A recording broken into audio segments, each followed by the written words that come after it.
Looks like we have 20 attendees now, and the YouTube is now live. Thank you, Emily. Well, welcome everybody to the December 14th Planning Commission meeting. John, would you mind covering the governor's executive order on virtual meetings? Sure. In response to the governor's executive order for conducting virtual meetings, this meeting is being recorded and is also streaming live on RPA's YouTube channel if you prefer to view the meeting that way. Please see the chat box for the YouTube link. As part of this executive order, any votes must be conducted by roll call, including a roll call to establish a quorum at the beginning of the meeting. Can you conduct that roll call? Sure. I will run through this now. Just signify you're here by saying aye. And I believe we have, if I'm not mistaken, I saw for Todd Lehman, Alan Knowles is here for Todd, for the county mayor. Okay. Commissioner Martin. Here. YL Coker, I don't believe he's checked in. He's not in attendance today. Okay. Dave Matthews. Here. Chris Mabey. Here. Jimmy Parks. I see him. Just need to unmute. Okay, I see him. He's here. Barry Payne, I know, is not coming today. Blythe Bailey. Here. Councilman Ledford. I am here. Thomas Palmer. Here. I know Mayor Kay Hyatt will not be here today. Adam Verone. Present. Jason Farmer. Here. Okay, we have a quorum, Chair. Thank you, John. As a reminder, all attendees must register prior to today's meeting to speak. This information was provided to applicants and public stakeholders as part of RPA's notification procedures. It also posted on RPA's website. If you have not pre-registered, you can still email your comments on a zoning case to rezoning@chattanooga.gov. Emily, can you put that in the chat box for people? Sure. And RPA staff will forward any emailed comments today to the appropriate local legislative body for the review before final action is taken. What's wrong? How can we get that granddaddy's picture there? Emily, can you go over these comments that we have here for those attendees? Yeah. Yes, just a moment. The comments. He's referring to the chat box. Yeah. Yeah. So the meeting is recorded and being live streamed on the YouTube channel. Unlike past meetings, anyone wishing to speak was required to sign up in advance, and the Zoom chat function has been disabled. As mentioned, for technical assistance, you can email rezoning@chattanooga.gov or call Karen Rennick at 423-643-5903. Anyone sharing inappropriate messages or verbally will be removed from the meeting. Please note the Regional Planning Commission makes recommendations on zoning cases to the appropriate legislative body. Zoning cases will have a public hearing at either Chattanooga City Council or the Hamilton County Commission. And if you have any comments or questions on the next steps, you can email rpa@chattanooga.gov and staff will contact you after the meeting. Thank you, Emily. All right, I've got these 2 pages of comments that are highlighted here that I need to read through. So I'm going to read them just to make it as quick as possible, and then we can move on with the meeting. As part of my opening remarks, I will note our typical procedure for review of each case item, but highlight some of the differences due to this virtual meeting format.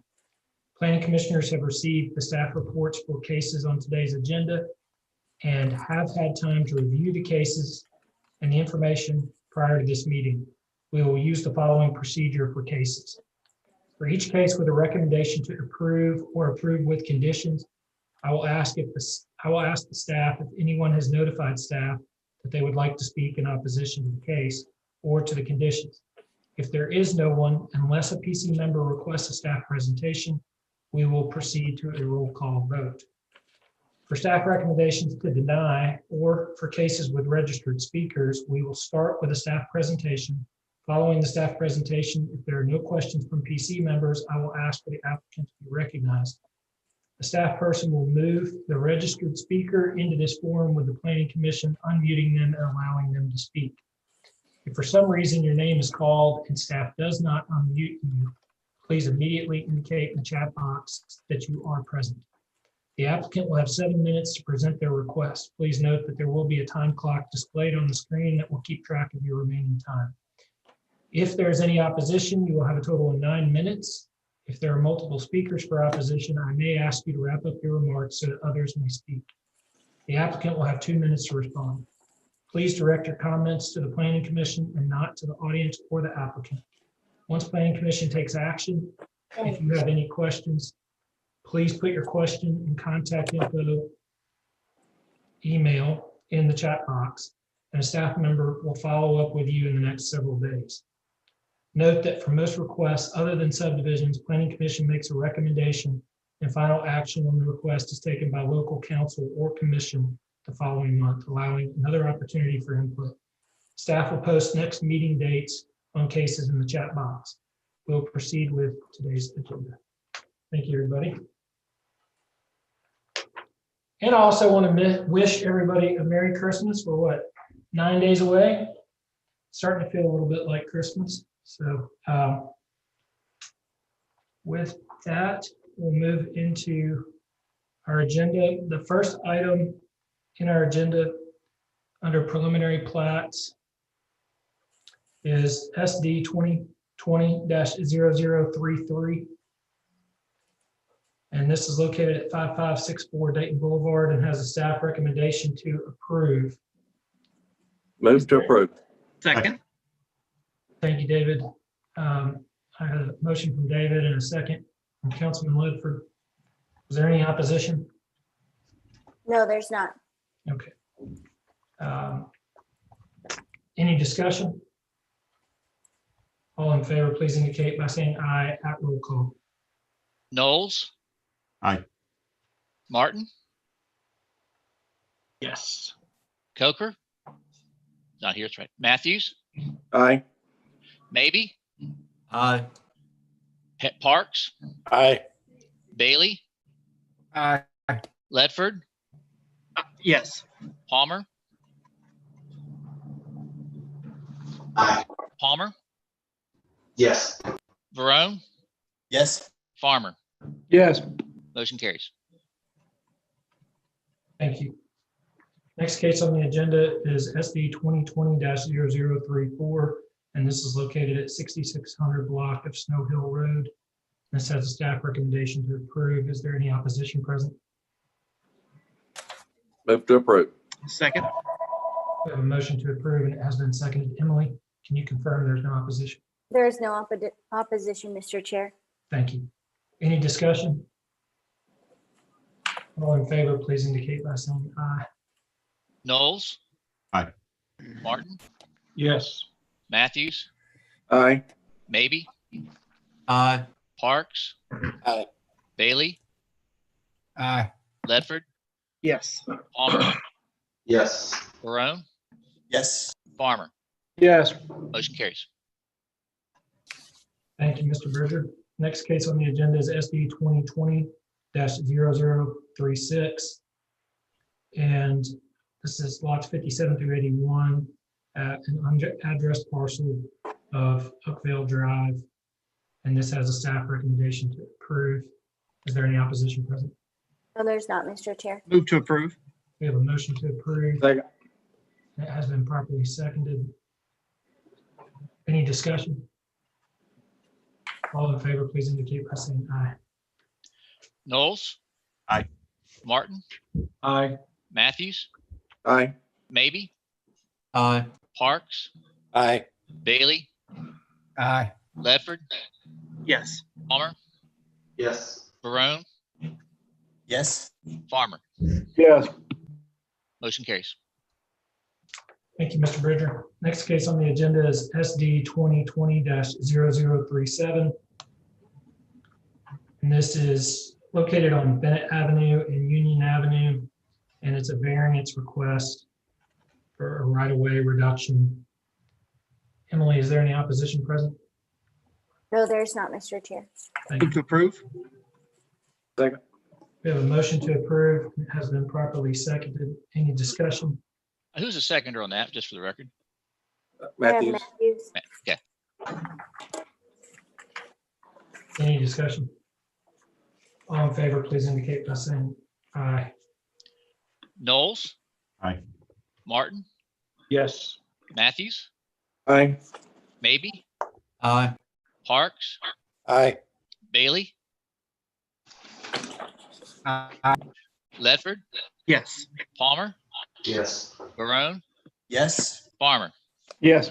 Motion carries. Thank you, Mr. Chairman, we also have another case associated with this property, which will be the preliminary plat.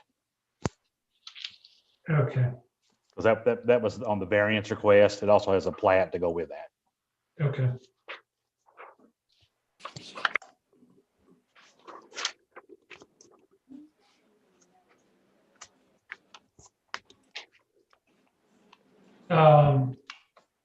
Brian, you're throwing me off. Our next on our agenda is new business, right? Yeah, this is a plat. This plat under the same case number is a request for the preliminary plat and the variance. I think Planning Commission just acted on the variance. I didn't hear a motion on the plat unless I missed that. Got it. I understand what you're asking now. So just to clarify, we do need to take action on the plat as well as the variance request. Right? To approve the plat. Yeah, we have a motion to approve. Second. It has been seconded. Any discussion? All in favor, please indicate by saying aye. Knowles. Aye. Martin, Aye. Matthews, Aye. Maybe, Aye. Parks, Aye. Bailey, Aye. Ledford, Yes. Palmer, Yes. Barone. Yes. Farmer. Yes. Motion carries. Thank you, Mr. Bridger.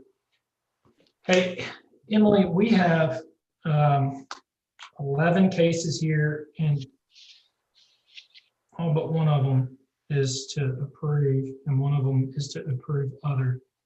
Do we have any opposition to any of these cases present?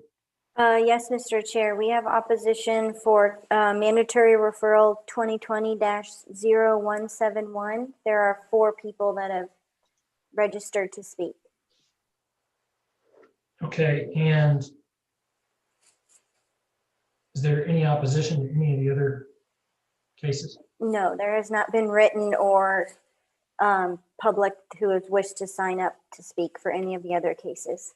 Okay, so would it be safe to say that I don't need to ask if there's opposition unless we get to that case, right? Yes. Okay, And Mr. Chair, just so Yeah. you're aware, I'm having some technical difficulties with the chat function right now. So I don't know that I have not been able to put in the information so far for the participants. So Karen and I are working on that. So just so that everyone is aware that if they've been trying to chat, if the panelists have been trying to chat, we're having some issues. So we're trying to work through that. okay. Thank you. I don't see the chat function like I normally would. Right. I think that there may have been something with the settings may have been changed, and that's what we're trying to get figured out because I don't have it available on my computer either. Okay, all right.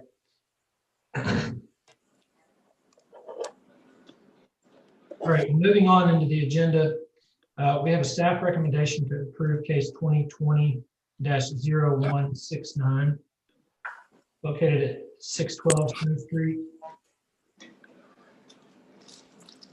It's the lift conditions from an ordinance number 13337. Move to approve. Second. Okay. Approve, and it has been properly seconded. Any discussion? All in favor, please indicate by saying aye. Knowles. Aye. Martin, Aye. Matthews, Aye. Maybe, Aye. Parks, Aye. Bailey, Aye. Ledford, Yes. Palmer, Aye. Barone, Aye. Farmer. Yes. Motion carries. Thank you. Next case on the agenda is case 2020-0170. It's located at 3104 North Hickory Street. Has a staff recommendation to approve the rezoning request from M1 manufacturing zone to O1 office zone.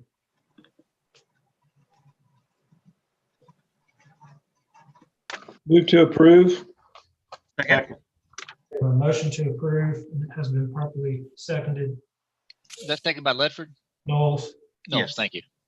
Aye. any discussion? All in favor, please indicate by saying aye. Knowles, Aye. Martin, Aye.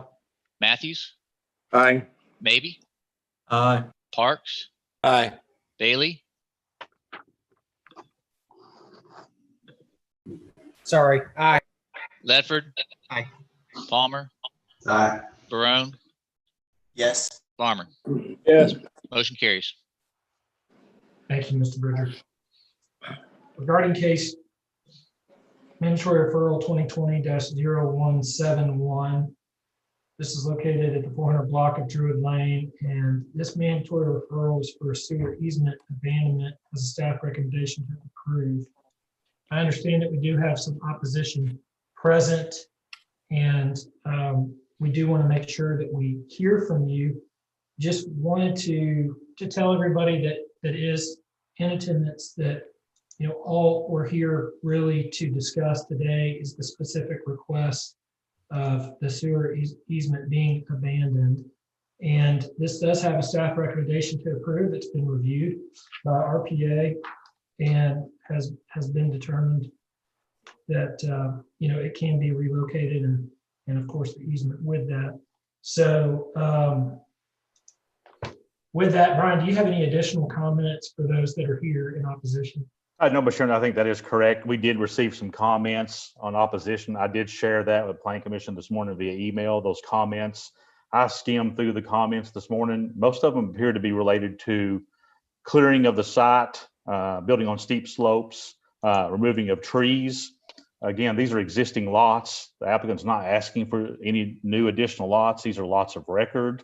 The only thing the Planning Commission is looking at, is it appropriate to relocate that sewer easement, which is shown in the green lines here. This is the existing sewer line. They're basically wanting to shift that from its current location. You can see it bisects these lots.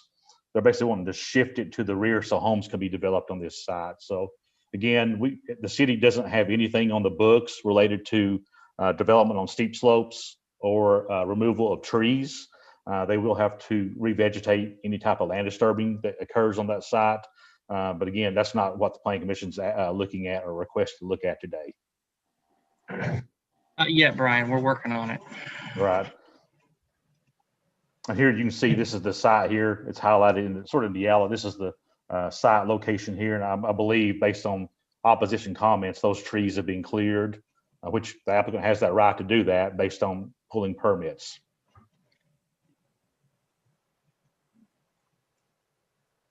Question. Hey, Brian, while we're looking at this, what is that street to the left of the? This one here, oh, is that, let me go back to the map. I think it's Tucker. Oliver Street. Oliver, yeah. Oliver, it's in between Oliver and Tucker. This is Druid. It's sort of dead ends, and here's East Manning just to the south. Okay. All And right. you see along Oliver, that's already been cleared as well. Okay. Can you leave that map up while we hear from opposition? Because Sure. Hopefully we can actually understand what street it is that they live on. Sure. We'll go ahead and I guess, Emily, I guess you can move people into the meeting from Sure. opposition. Before I do that, Mr. Chair, I wanted to just give an update to everyone that the chat feature is not working for the meeting today. So if anybody has any issues or needs assistance, they can email rezoning@chattanooga.gov or call Karen Rennick at 423-643-5903. And I apologize for the issues that we're having. So now I will allow Allison Anderson in to speak. Mr. Chairman, since we're going to keep this picture on the screen, I'll keep on my phone the timer. That'd be great. And Emily, how many people are there that are hoping to speak today? There are 4. Okay, and we've got a total of 9 minutes to hear from opposition. And so I'm going to keep track on a timer here as well. So that, and just talking to those who are going to speak, I unfortunately will have to interrupt people after a couple minutes just to make sure that everybody who's signed up to speak is given an opportunity. So if I cut you off at 2 or 3 minutes into your comments, just please know I'm not trying to be rude. It's just that there are other people that want to speak as well. So we'll go ahead and hear from Allison, I guess. Okay, Allison, you should be unmuted and allowed to speak. Hello, thank you for sharing this time with us today. I live on Druid Lane down the hill towards the dead end, and I am here to voice my opposition to this variance and to the development of these lots. I understand the specific nature of the request in today. However, the overall plan for what is being done in this area and how it's being done is disruptive and concerning to me as a neighbor. And I have coordinated my comments with Mr. Lavellette, who will speak in a bit, so I'm going to yield my time.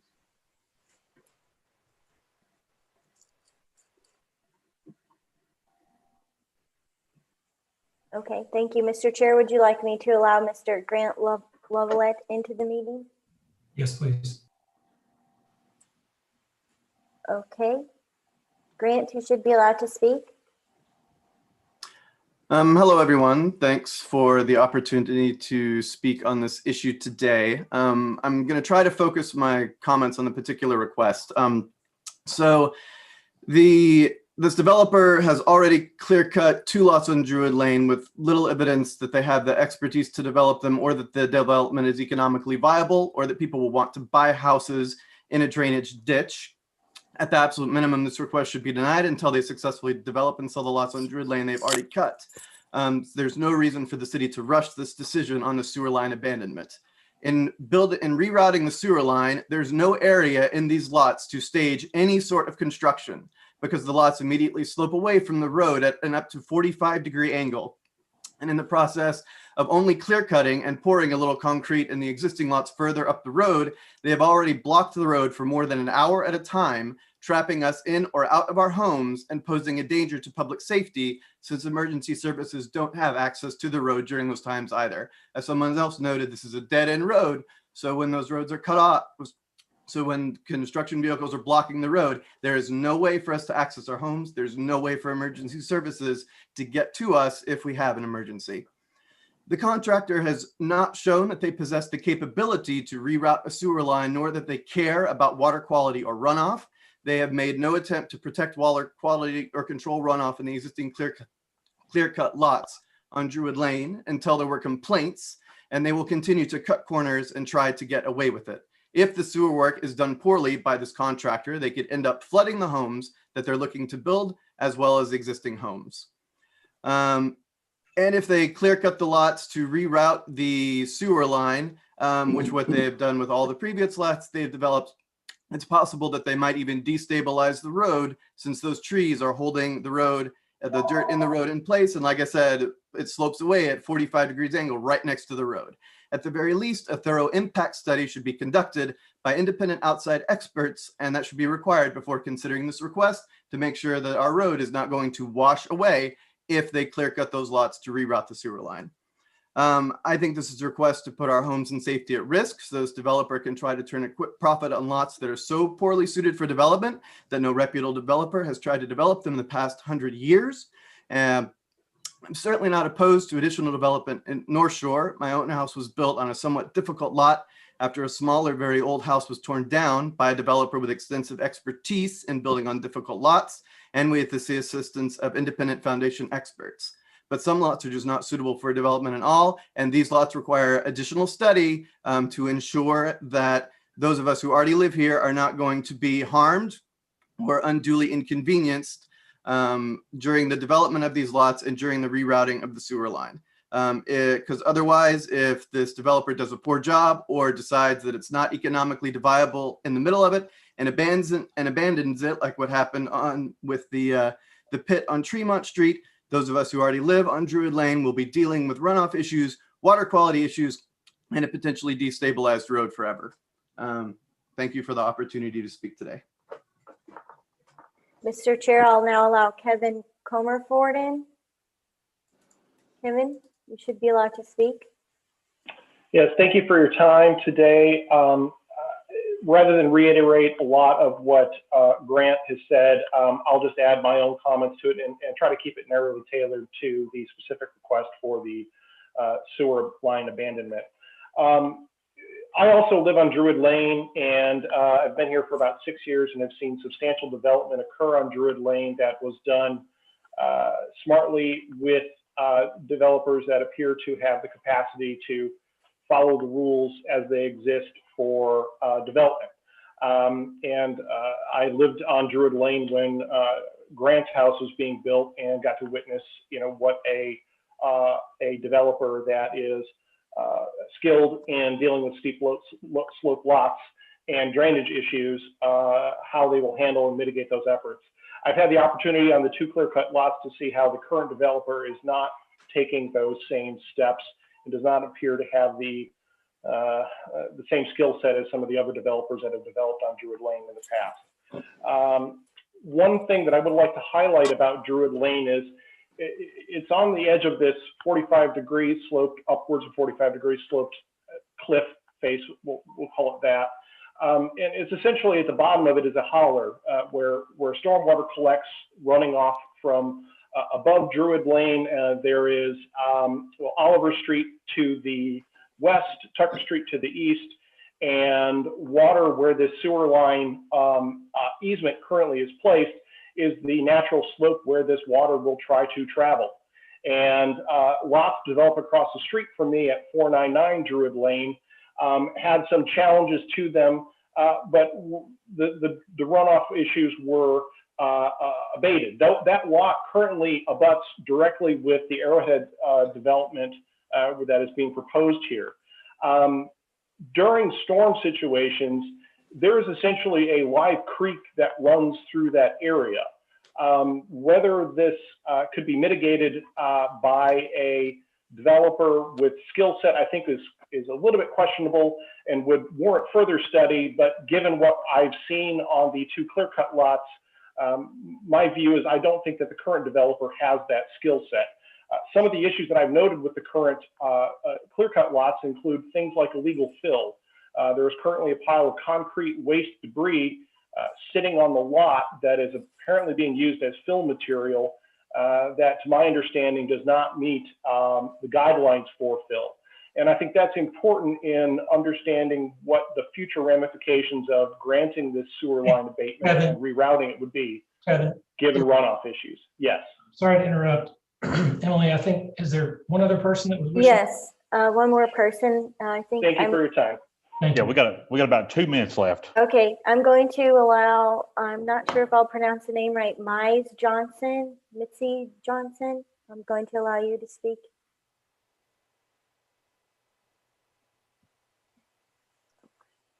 Just a moment here.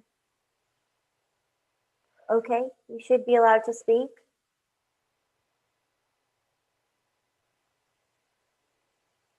I think they are in but muted.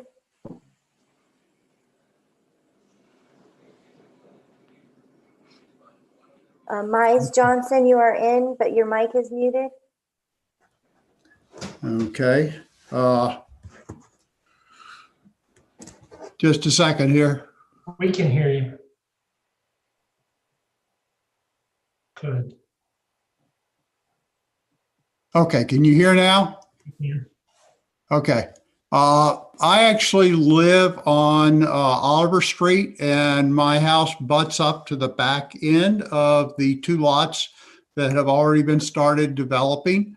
I share most of the concerns with all the other comments but having watched what's been happening, when the trees were cut, a lot of them were fallen outside the boundaries of the lot. There's still quite a bit of trash left down in the ravine separating there. And also on the extension of Manning Street right along the side. So the developers were really not paying very much attention to their property lines at all. We've received significant amounts of runoff coming down into the ravine. Every time we have a good rain, I go out there and see it. Developers did not implement any erosion control until the last month or so. They had put up barriers, immediately ran over the barriers, were digging, letting dirt accumulate down in the ravine area. So I have a lot of concerns about, A, they're not following what in most cases is code requirements. B, watching the construction to date, the footings, there's been just a lot of issues on the lot also. So that's basically my input, and I second the prior comments that I've seen all that happening from right next door. Chairman, that's time's Thank you. up. Thank you, Brian. You're welcome. Couple things. First, most of what we've just heard is in regards to the developer and things that specifically have taken place over the last couple of weeks and months. And I wanted to make sure to share with you the phone number for the Land Development Office. And that's really where those comments need to go. This developer, I don't know who they are. I can't really speak to their capabilities. We'll give them an opportunity to do that in just a moment. But they do have a land disturbance permit, and the city is responsible for making sure that rules and regulations are followed in regards to how they do their work. And so I want to share with you the phone number for the Land Development Office. That's 643-5800. And so for those of you who did attend and are in opposition, I would encourage you to call LDO and make sure that they address those complaints. That number again is 643-5800. We do have an opportunity to hear from the applicant in regards to this mandatory referral, but again, this is really only a question of whether or not we're going to grant a mandatory referral. John, and I guess Brian, are these lots of record, or these look like really old lots? They didn't subdivide this land, right? I mean, that I can tell. No, there are lots of record, it appears. They're existing lots. And that sewer line, I have the sewer map. Let me see if I can find that in here. So there is sewer along Druid and Oliver. For whatever reason, when the sewer lines are put in, it bisects these lots, making those lots basically useless without sewer lines. That's why the developer is wishing to relocate it to the rear of the property, which here's the existing sewer line. And then by relocating it, it basically shifts it to make these buildable lots. Sure. Okay. Hey, Brian, you might note for the record, as far as feedback from Public Works to date on this. Yeah, the Public Works is fine with it. Of course, they'll do their in-depth review before it gets on City Council agenda, but the comments provided from Public Works, they were okay with relocating the sewer lines. Mr. Chairman. Councilman Ledford. Thank you, sir. I've made a lot of notes and highlighting the concerns that the residents have had, and I'll be talking with Councilman Mitchell. Part of my job is to relay information and intent feeling from what we hear at Planning Commission to the appropriate council rep regarding the concerns that were shared today. So I've made a very extensive note, and we'll be sharing that with Councilman Mitchell in addition. Thank you, Councilman Ledford. Mr. Chairman, if I may, this is I've heard all that as well. I'm really glad to hear Councilman's going to pass that information along, but this is a very simple request one that we've had many times, we've had requests like this many times before and have acted on. It's abandonment across their lots and relocating it behind their lots. So having said that, I would make a motion that we approve. Second. Second. We have a motion to approve and it has been properly seconded. Any discussion? Mr. Chair, I would just like to really echo what's already been discussed, but the people that have voiced their concerns and frustrations, I mean, it's, I'm glad they've been giving some information as far as who to contact, and then Councilman Ledford stepping in to assist. But again, from a planning commission standpoint and the request before us, I plan to support the motion. Thank you. Mr. Chairman, just one more thing. I'm sorry, Mr. Chairman, may I? Go ahead. Thank you. Just one thing that hasn't been asked, and I agree with the comments that have been made. This seems very procedural. I don't know that I've ever gotten involved at these are at a sewer level are normally pretty procedural. At a right-of-way level, we have a policy that we go by to determine whether something is okay or not. And I don't know that we've ever asked for that or called for it. I just want to make sure we're not missing something. Is there some policy that would help us determine whether this is or isn't acceptable, or is it simply the technical review and the recommendation? Maybe that's a question for staff, but I was asking it of you, Mr. Chairman, however you want. Yeah.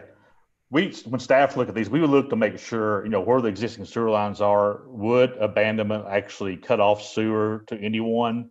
That's normally what we use. We don't really have a policy. We rely more on Public Works, Bill Payne's office, city engineering, for their comments. If you look at the sewer map, which is the green, that's the existing sewer lines. Even if that was abandoned, all those lots still have sewer available somewhere, whether that's Druid or Oliver Street or this alley that's located here. So again, all this person is doing is relocating it.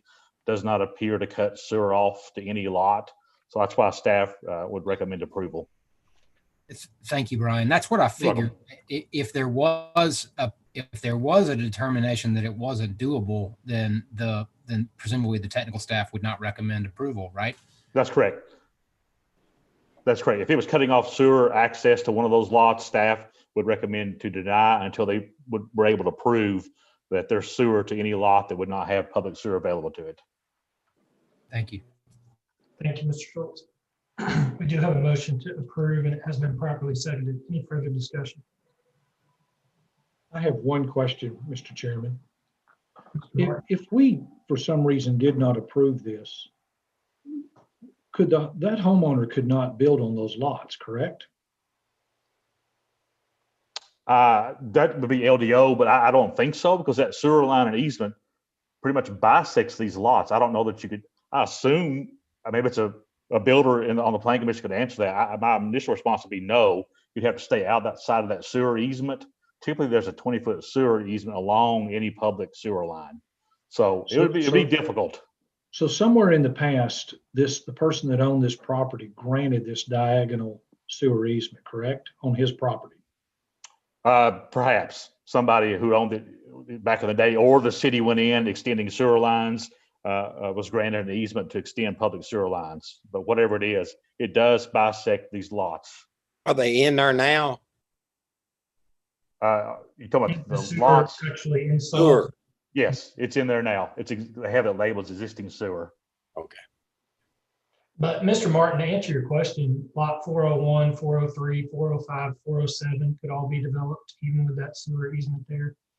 I would say that, if enough grading were done, 415, 419, and 423 could all be developed too. The homes might be smaller and moved to the back of the property or something like that. So, they can certainly still be cut and, built on. They would just have to set back off that sewer line by a certain distance.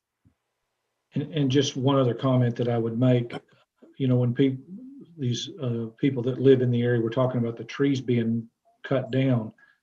Can't the guy that owns this, is he restricted in any way by some ordinance about cutting trees down on his own private property?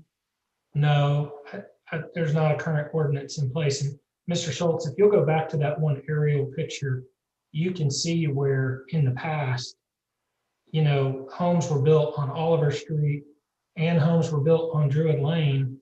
And in both cases, the houses were cut. I mean, the trees were cut so that the houses could be built. You can see that's one of the most wooded lots in that whole area. And it's just because it doesn't have houses on it yet. So it's one of those things where, it's hard to see all those trees get cut down. And I know that's hard on those neighbors, but it is his property. So, Thanks for the clarification. That's appreciate it. Any other discussion? All in favor, please indicate by saying aye. Knowles. Aye. Martin. Yes. Matthews. Aye. Maybe. Aye. Parks. Aye. Bailey. Yes. Ledford. Yes. Palmer. Yes. Barone. Yes. Farmer. Yes. Motion carries. Thank you, Mr. Bridger.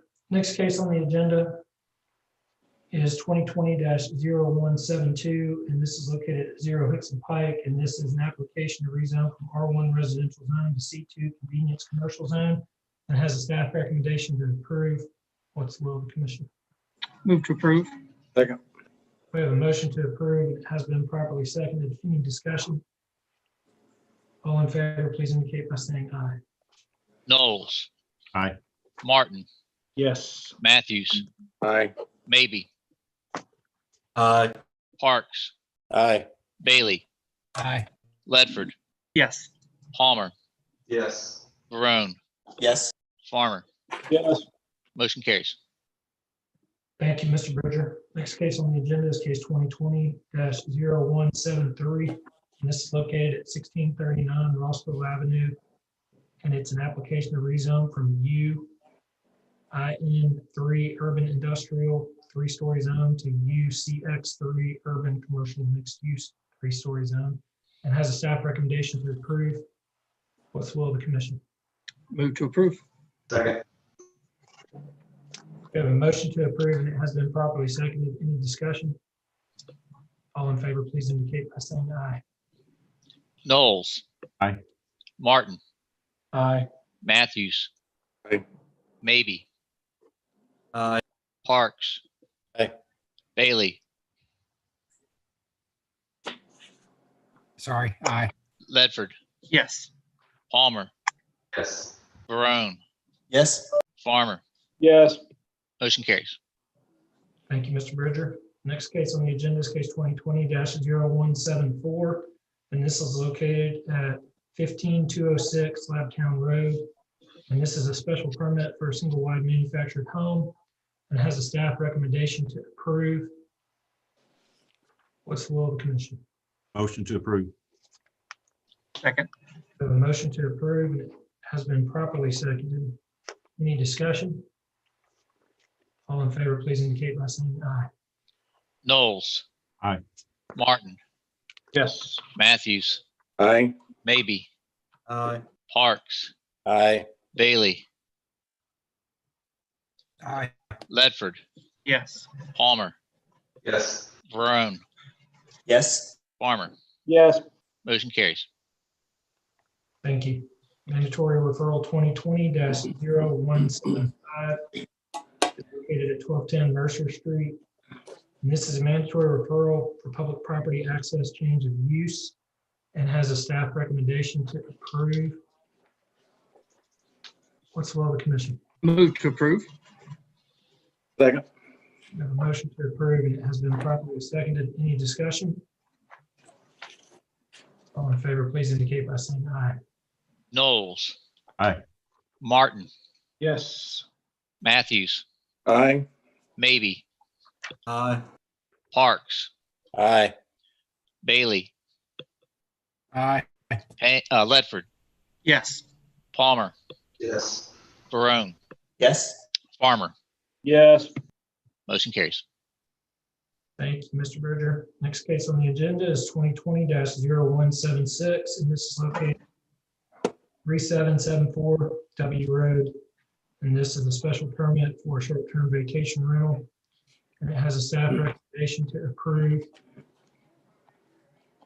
What's the will of the commission? Move to approve. Second. We have a motion to approve, and it has been properly seconded. Any discussion? All in favor, please indicate by saying aye.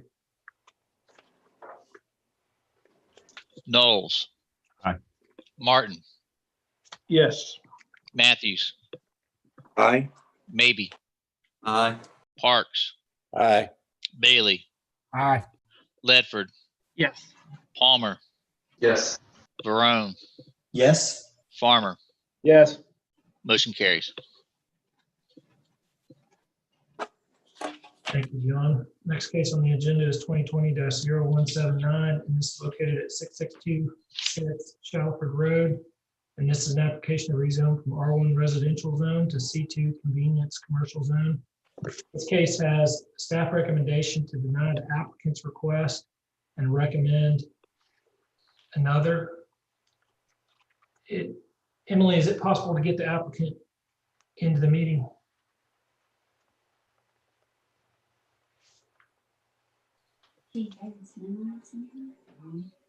Do we have a name for this applicant?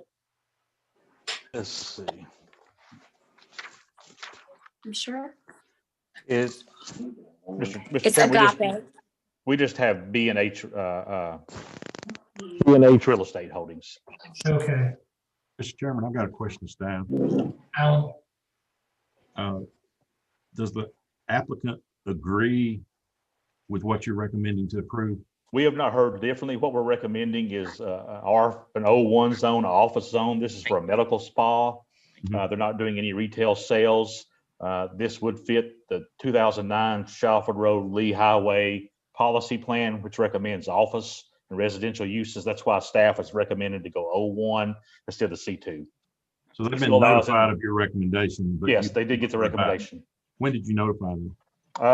The email would have went out last Friday, a week before this planning commission.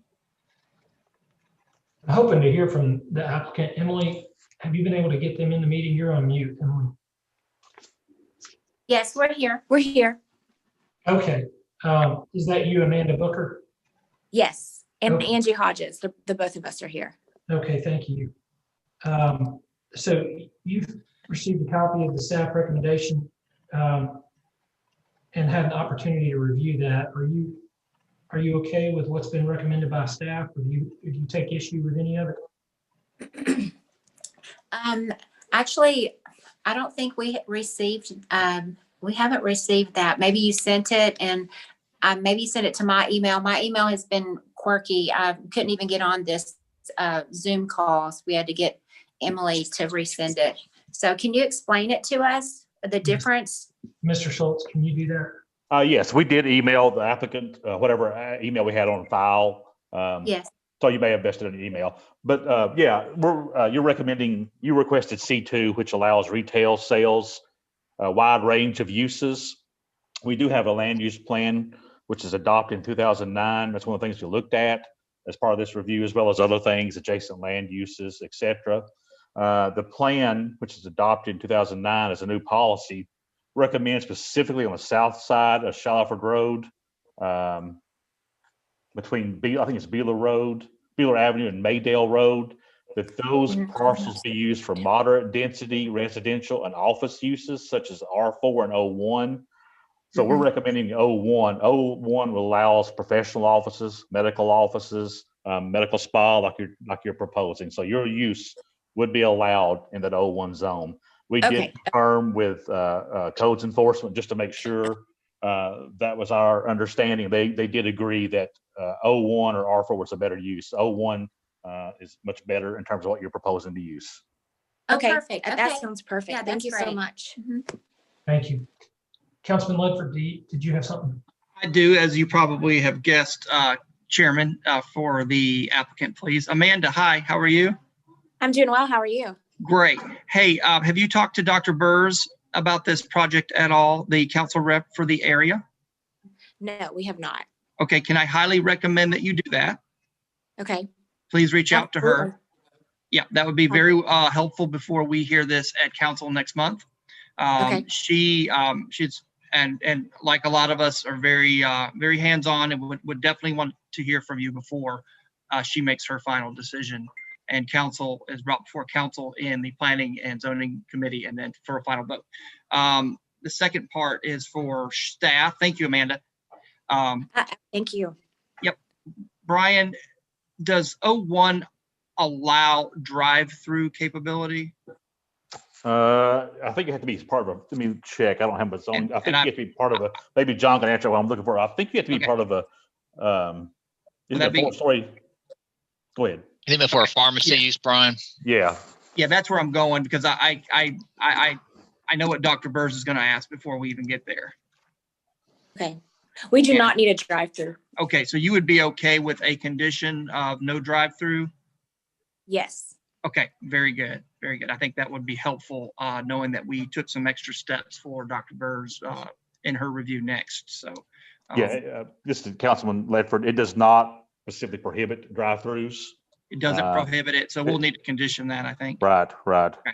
Very good, very good. I'll do that at the motion when it's proper time. Are there any other questions?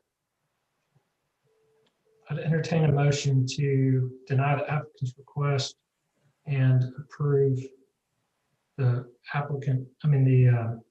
staff's recommendation. Mr. Chairman, I'd like to make that motion to deny applicant's request, recommend to approve other with one condition, no drive-through. Second. We do have a motion and it has been properly seconded. Any discussion? All in favor, please indicate by saying aye. Knowles. Aye. Martin. Yes. Matthews. Aye. Maybe. Aye. Parks. Aye. Bailey. Aye. Ledford. Yes. Palmer. Yes. Barone. Yes. Farmer. Yes. Motion carries. Next case on the agenda is 2020-0180. And this is a handful of addresses from 4150 to 4216 Randolph Circle. And it's an application to rezone from R1 and R2 residential zone to R3 residential zone, and has a staff recommendation to approve. If there's no opposition, I would make a motion to approve staff. I'll second that. We have a motion to approve, and it has been properly seconded. Any discussion? All in favor, please indicate by saying aye. Knowles. Aye. Martin. Yes. Matthews. Aye. Maybe. Aye. Parks. Aye. Bailey. Aye. Ledford. Yes. Palmer. Yes. Barone. Yes. Farmer. Yes. Motion carries. Next case on the agenda is case 2020-0181, and this is located at 505 Riverfront Parkway. And this is an application to rezone from M1 manufacturing zone to C3 central business zone. It has a staff recommendation to approve with conditions. Mr. Chairman, I did see an email right before this meeting. I believe the applicant would like to talk about one of the conditions he would like to amend. So maybe the applicant can speak more to that. Emily, can you get the applicant into the meeting for us? Sure. Joseph Parks, I'm going to allow you to speak. Okay. And while the applicant's coming in, staff did recommend to approve with the typical C3 conditions that we have always put on properties in this general location. So again, I think he wants to talk about one of the conditions. I think it's 6. Good afternoon. This is Joseph Parks with March Adams Engineering. Thank you for this opportunity. We're on board with 99% of the conditions. It's right in line with our plan for development for this property. The very last condition listed as 6D says all dumpsters and mechanical equipment shall be placed to the rear of the property and shall be screened from all public rights of way. One issue we're having on the units proposed on Riverfront Parkway is there's a 15-foot utility easement on Riverfront Parkway that doesn't allow us to do a zero setback. So it's much more functional for us to put the HVAC units in that easement and screen them with landscaping, and that would not be allowed with this condition. So we would request that the condition be rewritten that all dumpsters and mechanical equipment shall be screened from all public rights of way, so that we can screen it with landscaping or architectural element, but not necessarily by having it at the rear of the property. Thank you. With that, I'd entertain a motion. Move to approve the staff recommendation and amend 6D to all dumpsters and mechanical equipment shall be screened from public right of way. I'll second. We have a motion and it has been properly seconded. Any discussion?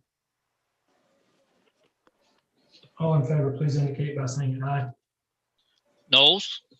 Aye. Martin? Yes. Matthews? Aye. Maybe? Aye. Parks? Aye. Bailey? Aye. Ledford? Yes. Palmer? Yes. Barone? Yes. Farmer? Yes. Motion carries. All right.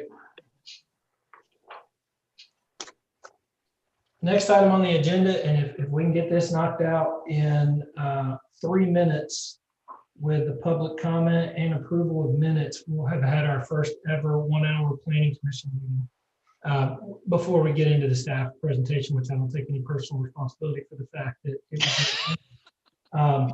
So with that, we have next on the agenda an amendment to the planning commission bylaws, which basically brings us into kind of proper form in regards to our virtual meetings. I'd entertain any questions. Otherwise, I'd entertain a motion to approve. This is primarily in regards to our virtual meetings. That's correct. Motion to approve. I'll second. We have a motion to approve and it has been properly seconded. Any discussion? All in favor, please indicate by saying aye. Knowles? Aye. Martin? Yes. Matthews? Aye. Maybe? Aye. Parks? Aye. Bailey? Aye. Ledford? Yes. Palmer? Yes. Barone? Yes. Farmer? Yes. Motion carries. Thank you, Mr. Bridger. Next, we have time on the agenda for public comments on non-agenda items. Emily, is there anybody wishing to speak on non-agenda items? There is not, Mr. Chair. All right, I'd entertain a motion to approve the planning commission minutes of November 9th, 2020. Motion to approve the minutes. We have a motion to approve. Who made that motion? I didn't see. Matthews, I believe. Mr. Matthews. Can I get a second? Second. Councilman Ledford, thank you. Any discussion? All in favor, please indicate by saying aye.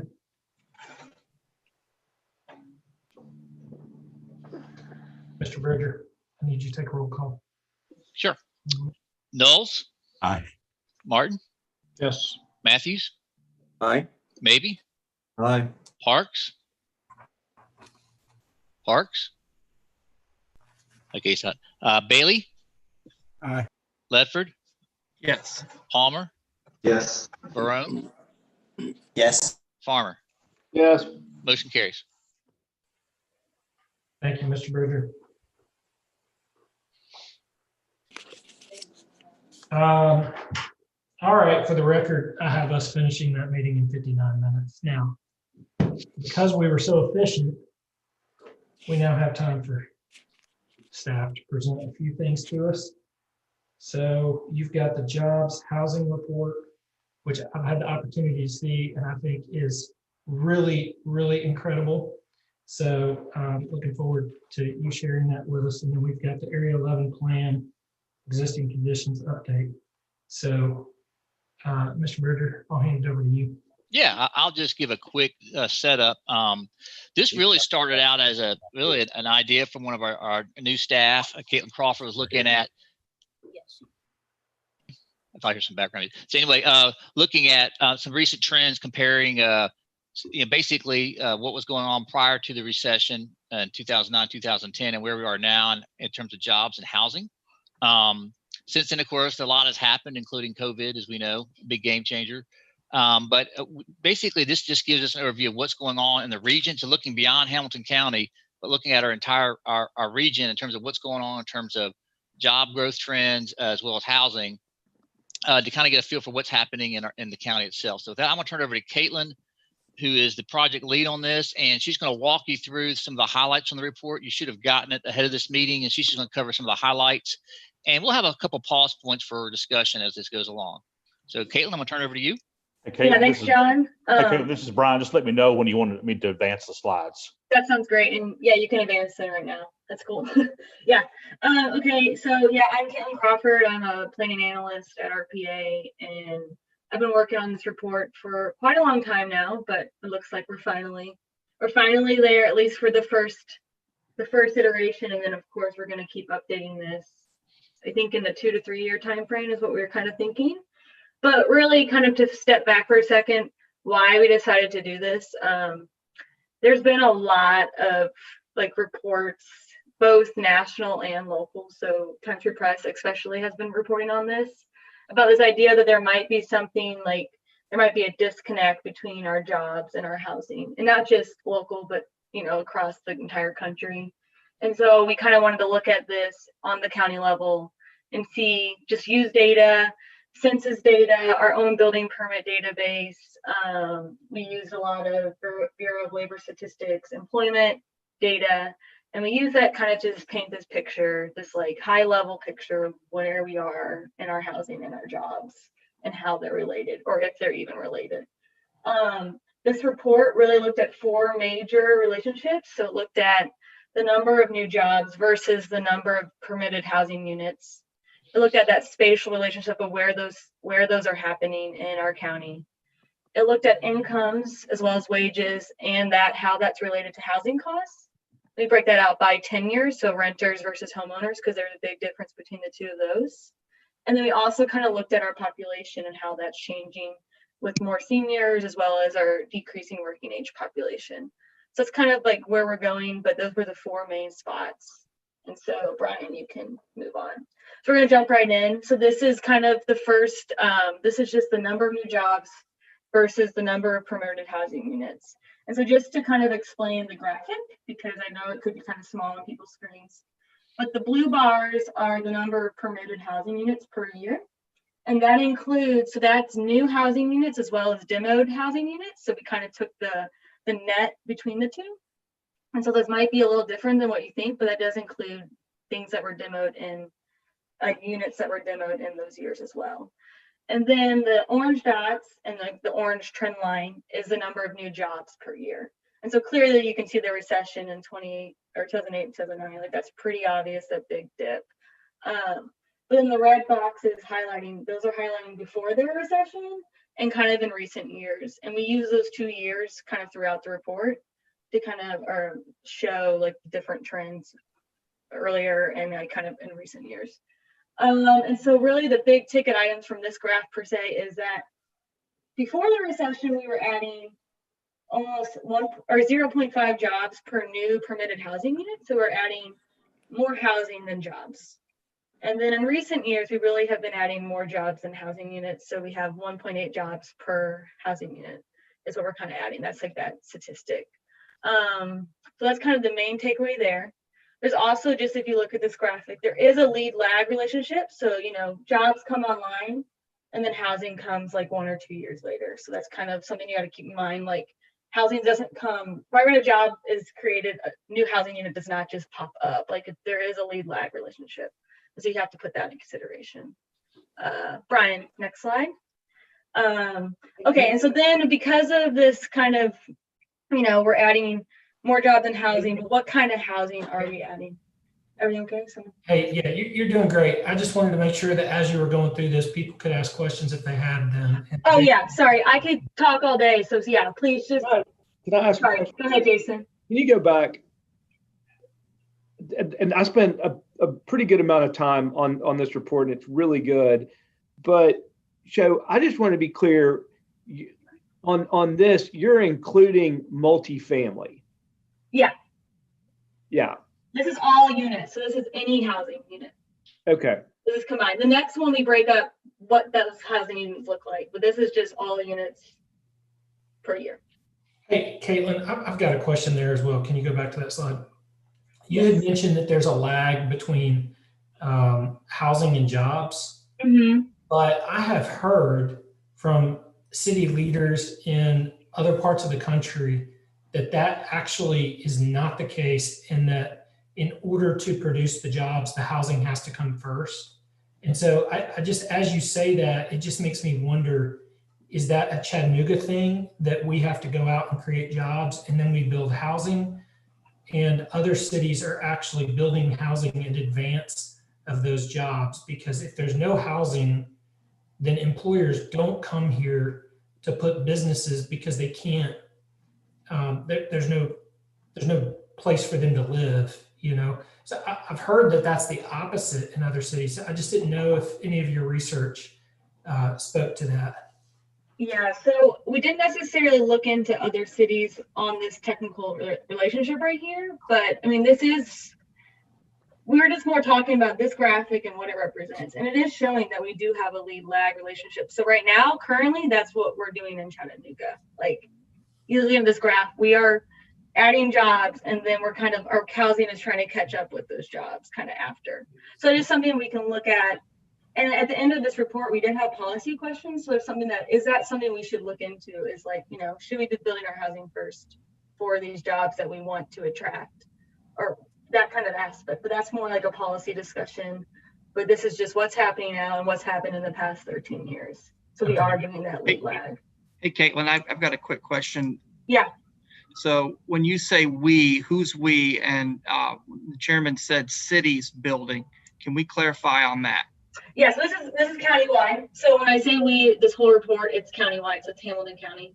We did not look at, and we is meaning the researchers, like we researching, did not look at like municipalities, like how much of these housing units are coming in each municipality. We looked at a spatial relationship, but in these graphics, it's just total in county lines. Does that answer your question? Kind of. Okay. Maybe it'll get clearer as we go on, but also we can come back to these. But yeah, this is county. Okay, so the composition of our housing units that we're getting each year. So once again, before the recession is marked in red, as well as in recent years, and there's another little part in the middle that we'll get to. But the bars, so blue is single family detached. Orange is, sorry, let me make sure I get these right. Orange is single family attached. Red, which you can hardly see, meaning that we don't have much development in it, is missing middle. So that's that middle density 2, 3, and 4 unit buildings. Green is multifamily with 5 or more units. And then yellow is manufactured housing. And so before the recession, we kind of see that it's predominantly single family. And so these before the recession, I just added these together and then found that like these are merged and then these are merged. So that's where these percentages are coming from. And so before the recession, it was 53% single family detached and 30% multifamily 5+ unit buildings. Those were the units we're coming from. But then you fast forward to 2016, 2017, and it really has, so multifamily has increased by 19%, that percent share of units. And so multifamily is at 49% and single family actually dropped to 43%. And so you're seeing this switch in our housing composition, like what housing we're permitted and what housing we're building is kind of switching. Like we still have a significant amount of single family detached, but you're also seeing that kind of level out to be a more variety of housing, like housing types. And then the other big one, which I kind of touched on, is that you hardly see red anywhere. And red is at 2, 3, and 4 density units.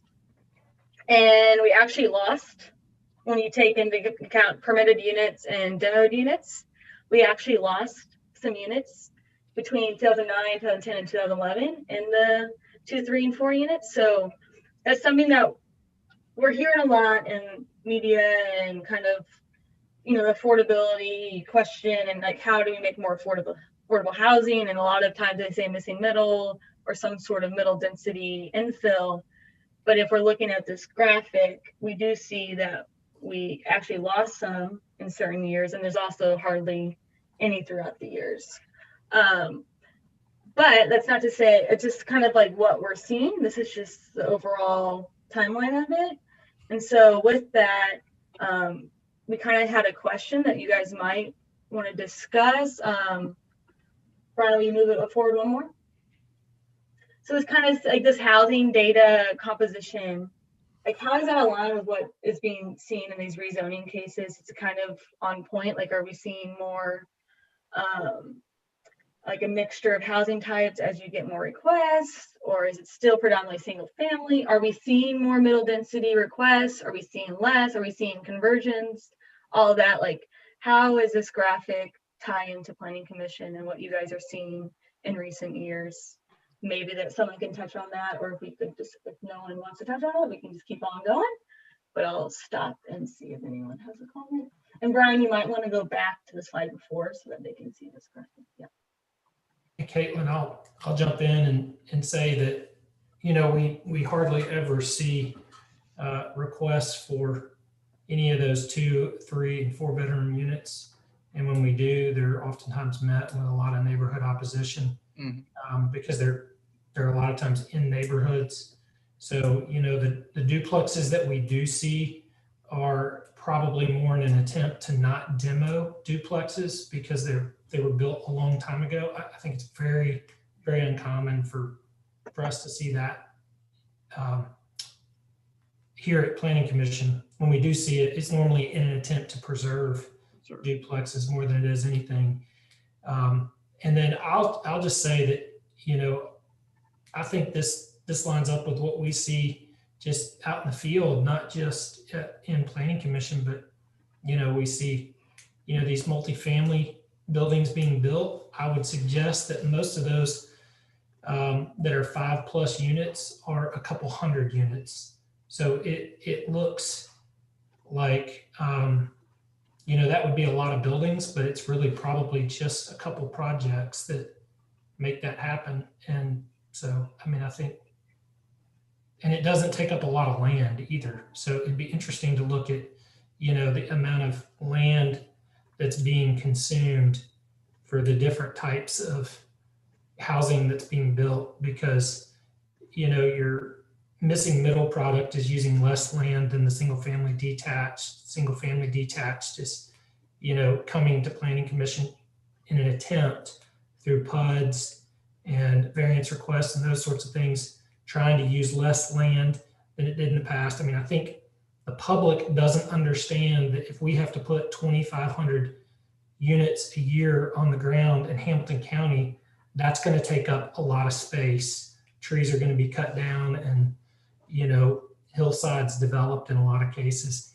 The more dense it's allowed to be, you know, the extreme being the green that you've got there, the less impact it has. So I just think it'd be interesting to look at this with some sort of understanding of the amount of space that's being taken up, you know, in our county by these different housing types.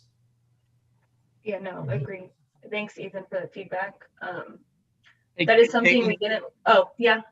Sorry. Do you include in any of this the market-driven analysis on housing type choices of people? Because a lot of times, and the chairman alluded to this, and especially out in the more lesser dense areas in my district, the multi-units, the high density is not a desired. You talked about community pushback, and it's not community pushback. It's full on bulldozer. I mean, it's you're met with very hard and heavy resistance for those units to be, I guess, dropped into predominantly single family type of housing. But have you done any type of marketing analysis? And also the last part of that is, do you have suggestions? Because, you know, the city is not building housing per se. We're not in that business. I can only speak from the city's point of view on this, but we encourage, whenever possible, whether it's through the use of a pilot or something, and zoning obviously as a tool. I know I'm throwing a lot at you, but maybe we can chat about this again some other time. But I'm interested on a couple levels going down those channels. Yeah, thank you. This report technically was just looking at that base data of where we are. And so at the end, we do have those policy questions, but really this was just that high level, hey, this is what's happening. We did not look at people's like what their choices are, what they want. This was more, this is the percentage of housing that we're building, and let's infer from that, and let's move from that, and then let's make these policy questions to kind of have that discussion to start kind of, okay, well, what do people actually want? This is kind of where the data is showing us, but what do actually people want? So this is just that first step. But those are very good points that I think that either in the update or if there's another report that comes out of this, you know, like more like a market study, that would be included in that for sure. Fair enough. I'll make one quick point. I think as this continues on and you update it every couple of years, one of the things you ought to look at in the multifamily side, to me, multifamily should be a little different. I agree with everything that Ethan said. I mean, most of these numbers come from hundreds of units and not 5 units. So those things are a little different. But then I think something moving forward, and we're maybe already seeing a little bit of a trend this way, is vacancy rates in multifamily that ought to be paid attention to some. And that number, that information is really easy to get. All right, thanks. Yeah, we'll consider that on the next update or any sort of whatever we do with this next, but I appreciate that. I just had a couple thoughts to kind of what we discussed in terms of the shift in housing mix. I mean, I think as we look at these data trends, I think we need to look ahead also to the consultant assessment of the zoning code. You know, how are the tools that we're creating aligning with where the market is going in terms of more of a mix?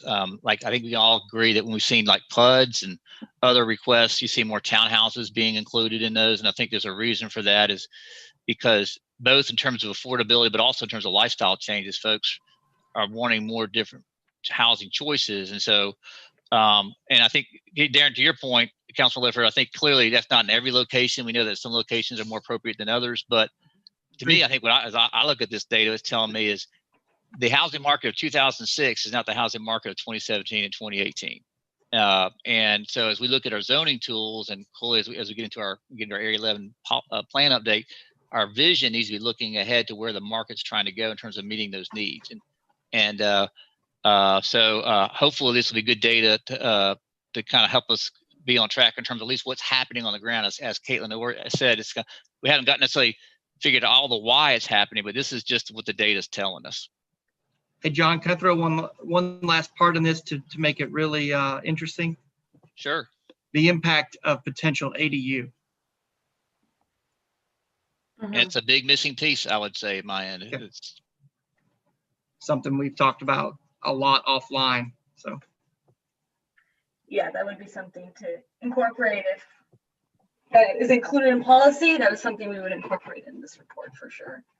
That could be impactful. Okay, I've got one more question. Mm-hmm. Do we have any idea what percentage growth this is? I mean, how many units, how many housing units we have in Hamilton County right now? Like total housing units overall? Yeah.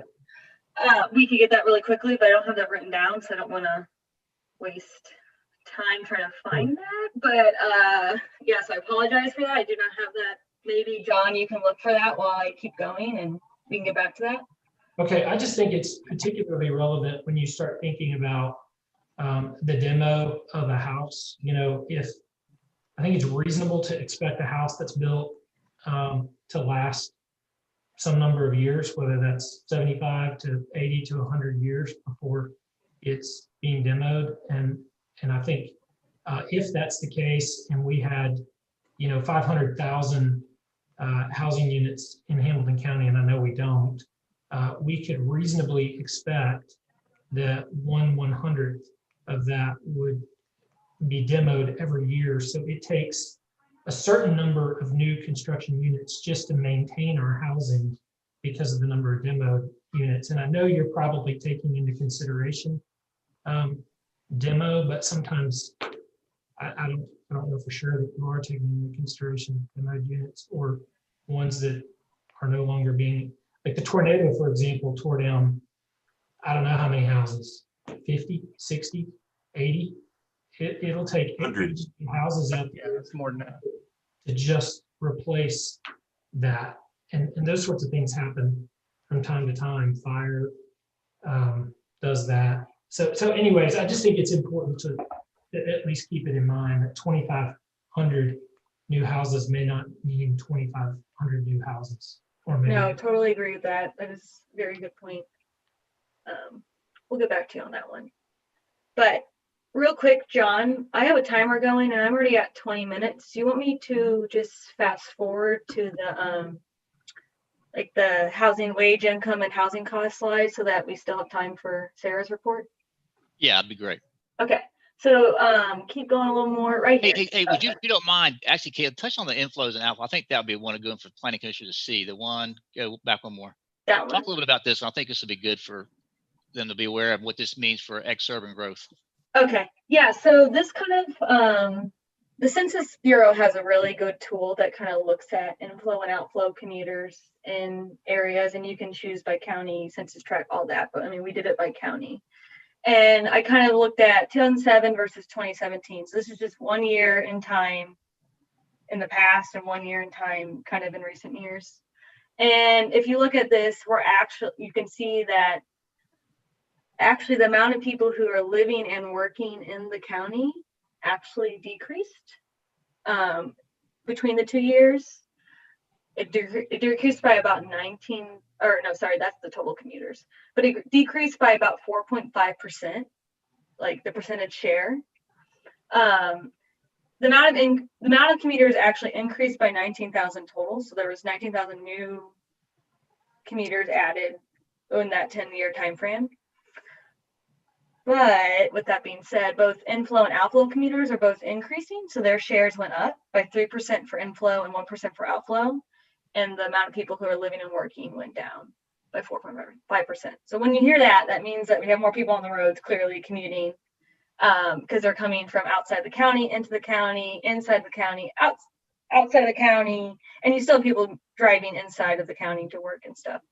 But when we put this like in effect, this also, there's this idea that there's more housing coming along like the eastern border of Hamilton County, so like in Appleton and Ottawa, and those people might be commuting, right across the border in Georgia, and so that outflow commuters could be something like that. So this is a part where we really need to look regionally, and we just kind of started that. We haven't really gone too far into that, but just kind of looking at the overall commuters and how many we've increased and the shares of our commuters increasing means that we do have more people commuting distances than they are living where they work, if that makes sense. Does anybody have any questions about that slide? John, just to clarify, that's coming into Hamilton County from the surrounding county. So Bradley. That's right. Walker, Catoosa, whatever. So I think that helps explain the divergence between jobs and housing locally, because you got more ex-urban development happening. So you got more people not only living in Hamilton County, but living in the surrounding county. So that's, again, which is going to increase your commuter flows over time. Hey, John, thank you for stopping here. This was, in my mind, this is probably the most important slide in the whole presentation. I hope you send this to the zoning folks that are working on it. This is kind of the way I look at it is the drive till you qualify rule. And, we're making so many decisions, and the cost of housing in Hamilton County is definitely rising. And I would guess when this is all over with, we're going to see the population growth in surrounding counties growing a whole lot faster than Hamilton County. So I really hope you send it to them, because this is pretty important information. John. Good point, Mr. Chairman. Just understanding this slide. So what you're saying is, right, in 2017, 90,000 people are coming from other counties into here and 34 are going out, correct? Yeah. And you've got 112 which is a decrease over 10 years, live, work here in the county. Is that right? Yes. Okay. Just want to thank you. Yep. So we can do a wrap up now. Okay, go to wrap up slide. Yep. Okay, we'll do, I feel like this one, yeah, this one probably is the best one to go on. So this was kind of, so one part of this, the major part of the wage versus housing section kind of broke it up. We broke it up by renters and homeowners because they are very different in their incomes and housing costs and all the above. So we didn't want to just do all households because that is misleading because they are very different. And so if you look at these pie charts, the actual sizes of the slices are total households in that income bracket. And then the labels are like how many of those in that income bracket are cost burden. And cost burden means they spend 30% or more on their housing. And that's just your housing and your utilities. It does not include maintenance. It doesn't include transportation costs. This is strictly how much they pay for their housing and utilities. And so if you look at renters, you see that almost over half of our renters actually make less than $35,000 a year. And if you look, they have 86% of less than $20,000 a year incomes or house cost burden, 71% for that 20 to 35 range. And that's about 20,000 households if you actually get just the numbers of them. Hey, Caitlin, I'll just add to that, just for everybody, that is household income. Yes. Not individual income. So yes, let's do in that a minute. Median household income of renter is $29,930. Yeah, exactly. Sorry. Yep. But then if you also look at the renters particular, the more, so the higher income, so that more than 50,000, which is the yellow slice and the red slice is 75 and more. The people who choose to rent at those income levels, you see that only 309 plus 177 households are technically cost burden. So you do see that the cost burden is really heavily on the lower income renters. The higher income renters don't particularly have any sort of cost burden. There are a couple, I'm not trying to belittle that, but it just, you can tell that if you're a higher income renter, you probably have a lot of choices for your rental items, which is the next slide. And so you might technically not be cost burden because of that. So that's kind of the renters. And then the homeowners, you do see that almost half of our homeowners make more than $75,000 a year. So that's that red slice. And so it's very big and it's not a lot of cost burden, it's 3%. And we do see that we do have low income households that are homeowners, but it's a way smaller percentage. And the cost burden ship is not as drastic as it is with renters, but it's still there. And it's still the income less than $35,000. And so that's just another one to keep aware of. And then the last slide, Brian, that I'll share, and then we'll close out. Just go back though. We're just not going to include those ones. One more. One more. There we go. So, there, thank you. So this was, then we looked at this further of the whole idea of rental units, because that one was kind of the bigger percentages. And so we so this graphic, sorry if I'm going to try to explain as best I can in a quick amount of time. But of course, again, it does by income range. And then we have the number of renters in each income range. And this is all census data in this particular graphic. And then the maximum monthly rent. And so that maximum monthly rent is the highest point of that income range. So let's say that first, let's do that 5,000 to 9,999. So that maximum monthly rent, we did that by doing the 30% of the $9,999 income. So that $250 is the maximum that a $9,990 household income could afford rent without going over that 30% threshold. I hope that made sense. So that's how that came about. And then the supply. So how many the number of rental units we have at that rent category. And so then the last column is, of course, okay, we have this many renters, we have this many rental units. What's that over or under supply of those? And so here we can really kind of see from that last slide, like why our cost burden percentages are so high in lower income renters. Because if you look at $5,000 to $20,000 income range, we have a significant undersupply in rental units. It's almost 3, 4, 5, 6 or 7,000 units where we are undersupplied in that range. We have an oversupply in the $20,000 to $50,000 range. But if you think about it, we also have an undersupply in the $50,000 range. And we would need to look at this further, but just like looking at these numbers, you can kind of see the story of a lot of lower income renters are having to rent up, meaning they have to rent from that $20,000 to $34,000 income range because that's the surplus they have to get from. And so they're literally renting up. So they're spending more of their income on their housing. And then you see the renters at a higher income at that $50,000 or more dollars a year, they can rent down from that surplus of below them. So that $1,250, you know, $1,000 to $1,250 rental monthly rent kind of area, they can rent from that level. So they're renting down. And so that you can kind of, you can start putting little pictures together that affordability issue just by the supply. You can see kind of where it's coming from because we are seeing people renting up and down from different income categories. Okay, Kate, Let's- that's okay, great. yeah. Yes, pause there, see if any questions from PC. Yeah, and so this, we are going to cut it short because I know we have another presentation, but this is kind of where we're going to end. But so any questions on this, but also like I know we've had a lot of talk about things that we want to see more of or with the updates, but anything else that you would want to, after reading, want to see more of? Caitlin, I have a quick question, if I may. Yeah.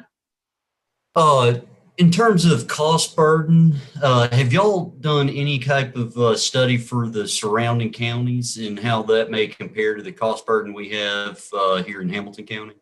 So we didn't look at that for this report particularly, but that is something that I think after talking about the commuters and the inflow and outflow and the growth from the surrounding counties, that's something we should definitely consider. I think that would be helpful to know, and I have a feeling that it would probably tie into the point that Mr. Farmer brought up earlier, and while we're seeing a lot more people commuting into the county as opposed to living and working inside the county. Great.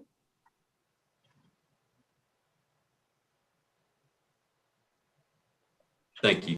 Yeah, thank you. Appreciate it. Hey, Caitlin, quick question. In your models of the number of rental units, are these all units that are on the market without any kind of assistance, either through government or through any programs such as I mentioned earlier, pilots, where we grant a pilot and set aside so many units? Does this account for, do you have that in this formula? Yeah, so this was all census data. So I can explain how we got the number of rental units. So the census data has a bunch of tables with gross rent and rent asked for rental units. So we combine the two because rent asked, it talks about non-occupied units. So that's like the units that are vacant currently. And then gross rent is the units that are occupied but are being rented out, and at what price are those being rented out. And so it kind of takes into account all of those. It does not, this was census data, so that census data doesn't necessarily tell us how many of those were pilot programs or coming from pilot programs. Understood. Yeah, but the one thing to note is also that less than $5,000 range. With rentals, there are 3,000 no cash rent households. And those households then would be under that category. Okay, thank you. Thank you.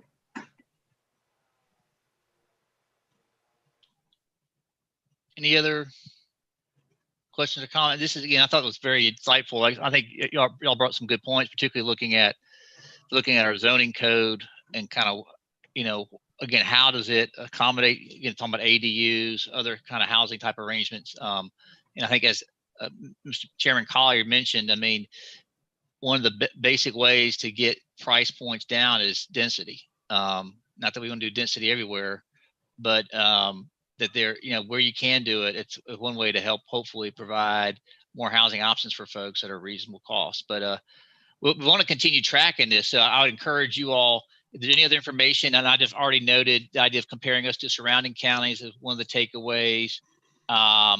look at the amount of land being used by different housing types, looking at vacancy rates for multifamily residential, and looking at the overall growth in housing units over time compared to what's being lost through demolitions. Anything else y'all want to add as far as things we need to certainly look at next time we do our update or thoughts? John, I've got two. I think one is been mentioned, but I'll say it maybe more directly. I really think that when Chairman Collier started, I thought he was going to talk about the tools that are lacking, and you kind of alluded to this a second ago. But I think one of the reasons we don't see much missing middle is because we just don't have a very good zoning tool for it. You can't really do it in R1, and we have challenges with RTZ, and we end up with this UGC thing that is always hard. So that's one comment I think was made in various forums with the comments. But the other one I don't think was made. Remember, we brought a woman here about 8 or 9 years ago named Julie Campoli. Her specialty is, she calls it visualizing density. And I know this is a technical report. It's about numbers and not necessarily about design, but it's really, really interesting because I think a lot of times we think about something as being dense or not dense, but in actuality, there's all kinds of different housing types that can have the same kind of density, and so there's just a lot of components that go into it. And I don't know how that may or may not be able to be weaved. Or really, really, really interesting to incorporate some visualizing density stuff into this information. Well, yeah, thank you, Blythe. I mean, we could definitely, as we look at the new tools, as you know, we've developed a couple, I'll call it 80% there in terms of some new urban residential infill tools. We're just waiting for that consultant study. And again, I appreciate you all who participate in some of the breakout meetings on the zoning code assessment. We expect, correct me if I'm wrong, Brian and Karen, we should get a report from them, I think sometime in January, if I'm not mistaken. And our hope is that after that report's done, that they're going to also take a look at these new tools that you're talking about that allow for that missing middle to get their review of it. So hopefully by early spring, we're ready to bring something for y'all to look at as far as some new tool to move forward with for adoption. Does that sound right, Brian? That's especially on that missing middle. Again, Emily's, I think she's baked it to almost 80% on those standards. We're just getting the final review before we bring it in front of the Planning Commission. Hey, John, just real quick in regards to the missing middle, I think there's a component that you have to give consideration to that's greater than just zoning. And that is that, the LDO looks at a quadplex, on an infill lot in Highland Park, and they put I'm gonna speak in absolutes, and I'm sure there's some exceptions, so I'm sure somebody would be happy to point it out, but they put the exact same requirements on a quadplex in terms of regulations and stormwater and transportation and so on and so forth as they do a 250 unit multifamily development. And so it doesn't matter what you do in regards to zoning. I mean, I'm not suggesting that at the end of the day, we don't have to fix our zoning, but if we don't start to look at regulations differently for infill properties and or smaller projects than we do, building Hamilton Place Mall, and you require a multifamily developer, the same thing of them that you do some guy who's building a quadplex on an infill lot, you're never going to see that missing middle product because the amount of time and energy that goes into planning out, a multiplex. I mean, you have to put in if you have 3 or more doors in Hamilton County, 3 or more doors, you have to do all the stormwater ordinance, and you have to submit the complex land disturbance permit. As soon as you do that, you've got $20,000 to $30,000 in civil engineering on a multiplex. You used to be on C&E's board, and you know that when Chattanooga Neighborhood Enterprise wants to go build a multiplex in Highland Park, they have to submit the exact same documents that a multifamily developer that's doing 250 units has to submit. So, until we take a good hard look at our regulations and how they impact, smaller projects, whether it be, single family homes or, the missing middle, I don't think we're going to address the affordability component of housing. And until then, the builders and developers in Hamilton County will build for the top 20% income earners in Hamilton County, because that's what we do right now. And it's not by choice. There's not a builder or developer in Hamilton County that wouldn't be, loving to build for the other 80% of Hamilton County residents, but it's just financially not feasible. And so, in order to really hit that hard, you're going to have to take a full court press on the regulation side, not just zoning, but, Talking about fire why- code, stormwater. Why in the world, when you're doing 3 infill lots in Hill City, you have to put in a full-blown stormwater detention system that costs $70,000 and then divide that over the cost of those 3 houses. And every developer that's done it can tell you why they're not doing it anymore. If they've done it, they've only done it once. So I just think you've got to be willing to look at regulation with LDO and not just the zoning code. Thank you for sharing that. Yeah, that's a good point. I think they all go hand in hand. It's a massive look at all of our codes trying to get there. Any other comments? I know we got to get to our next presentations. Great feedback. Anything else before we transition to the Area 11 Tech Report? Thank you, Caitlin. That's good information to have. Yeah, so thank you guys for your feedback too. Good work. All right.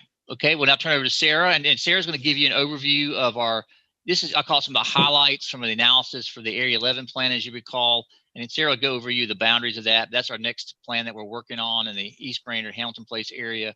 So she's just going to give you an overview of some of the key data trends we've observed. The actual report will not be finalized probably till early January. Is that right, Sarah? Yes. So this just gives you a feel for some of the key findings that were coming out of the existing conditions analysis. So I'll turn it over to you, Sarah. Okay. Sarah, same thing. Just let me know when you want me to advance the slides. All right. Thanks, Brian. First of all, thank you so much, Caitlin, for a fantastic report on housing choices and jobs. You might see some of those themes that Caitlin mentioned in terms of inflow, outflow traffic, housing choices, affordability. This little 11.3 square mile area plan is a part of what's going on systemically. So you might see some of those pop back up in our discussion today. But we are wrapping up our existing conditions report, which is the very first step for our next area plan. And this includes an introduction. And the introduction, so it's organized into 5 chapters. The introduction covers what are area plans, what is their purpose, how are they used. It also has a summary of previous plans from this area, including the Hamilton Place Community Plan, which was way back in 2001, and the East Brainerd Corridor Plan from 2003. So we're definitely in need of an update here. It also has a demographics chapter, which covers changes in population, age structure, incomes. The transportation is an analysis of our transportation network in Area 11. So streets, biking, walking, and transit infrastructure, and how efficiently are they working and serving Area 11 residents. And then in the built environment chapter, zoning trends, land use, and development patterns are assessed. And natural system covers flooding, water quality, tree canopy, and parks and open space. So pretty run of the mill in terms of the topics we cover in any area plan. So this was our deep dive into the data that is available to us for Area 11. It's about 120-page plus report. So I'm just giving you the highlights today. If you have more detailed questions, I'm sure it will be in there somewhere, and I can forward you that information. Okay, our next slide is the study boundary, just to orient ourselves. Okay, so as I mentioned before, it's about 11.3 square miles. It has 21,400 residents. It's bounded on the west by I-75 and South Chickamauga Creek. It goes on the south to the Georgia state line. And on the east, that is the Hamilton County, Chattanooga, City of Chattanooga boundary. So this plan is completely contained within the city.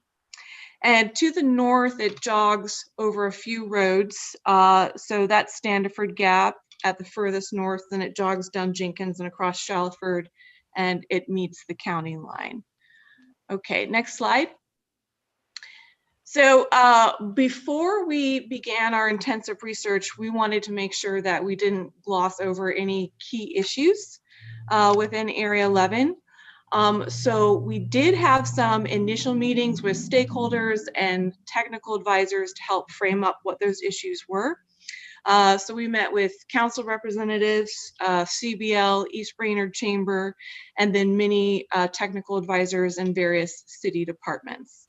It's important to note that this existing conditions report is not policy. It does not take the place of an extensive public input process, which is about a year-long process. But we do hope that this report leads to policy discussions and that it will help to provide a basis for further discussion on policy. Okay, next slide. So I'm going to start with demographics. Okay, and advance. Okay, so in terms of demographics, we have a growth rate out here that's about 1.62% in Area 11, a bit higher than the citywide growth rate at 0.98%. If you do the math on that for 10 years out, that's about 4,000 new residents over the next 10 years. A large portion of this new population is likely to be young professionals and families in their 20s and 30s. So I want to bring your attention now, Brian, maybe if you could use the pointer to that purple line that jumps way out to the right. That is your age cohort here for 25 to 29-year-olds. And you see in the purple, that is your 2017 data, the gray is your 2010. So you had a growth of that age cohort of about 87%. It's the highest growth in the area, so a lot of young people moving into Area 11. Your next highest growth rate, which is about the third bar down, it looks like, maybe the fourth, but it is your 70 to 74-year-olds at a 71.4% increase. So you have an aging population in Area 11 as well. All right, next slide. So we looked at the balance of existing housing stock and the demand generated from these demographics. And we see that about 70% or roughly 2/3 of houses are single family, which are typically 3-bedroom or more. So if you look at that breakdown in the pie chart, you see in the charcoal gray, you have about 59% at single family detached, and then another about 7% at single family attached. So about 2/3 of your housing stock. However, based on the demographics, 30% of Area 11 residents are householders living alone. You have more seniors as well as younger people moving into Area 11. So there seems to be a growing need or a growing trend for other housing options with smaller units and fewer bedrooms. I also wanted to point out something revealed by this data in the pie chart, is that there appears to be a jump from single family to apartments. So you see in the charcoal, that's your single family detached, and then in sort of in the salmon through the maroon, those are your small to larger scale apartment buildings. And then a lot of your missing middle, so your triplexes and your duplexes, you see fewer and fewer percentage, lower percentage of that. So this also might indicate a hard line between your single family housing and then apartments, geographically speaking, and we'll address that a little bit later. Okay, next slide. So affordability is an issue in Area 11. We're seeing an increase in renters at 34% in 2010 to 42% in 2017, which is something that we were surprised to find. 40% of residents make $1,250 a month, yet your average monthly rental cost is $1,060. All right, next slide. Okay. Compounding this issue, we are also seeing a wealth gap. So your average household income is increasing while the median household income is decreasing, which means that residents at the higher end of the salary bracket are seeing greater and greater salaries, while more people are moving into Area 11 that make below the median income. So next slide.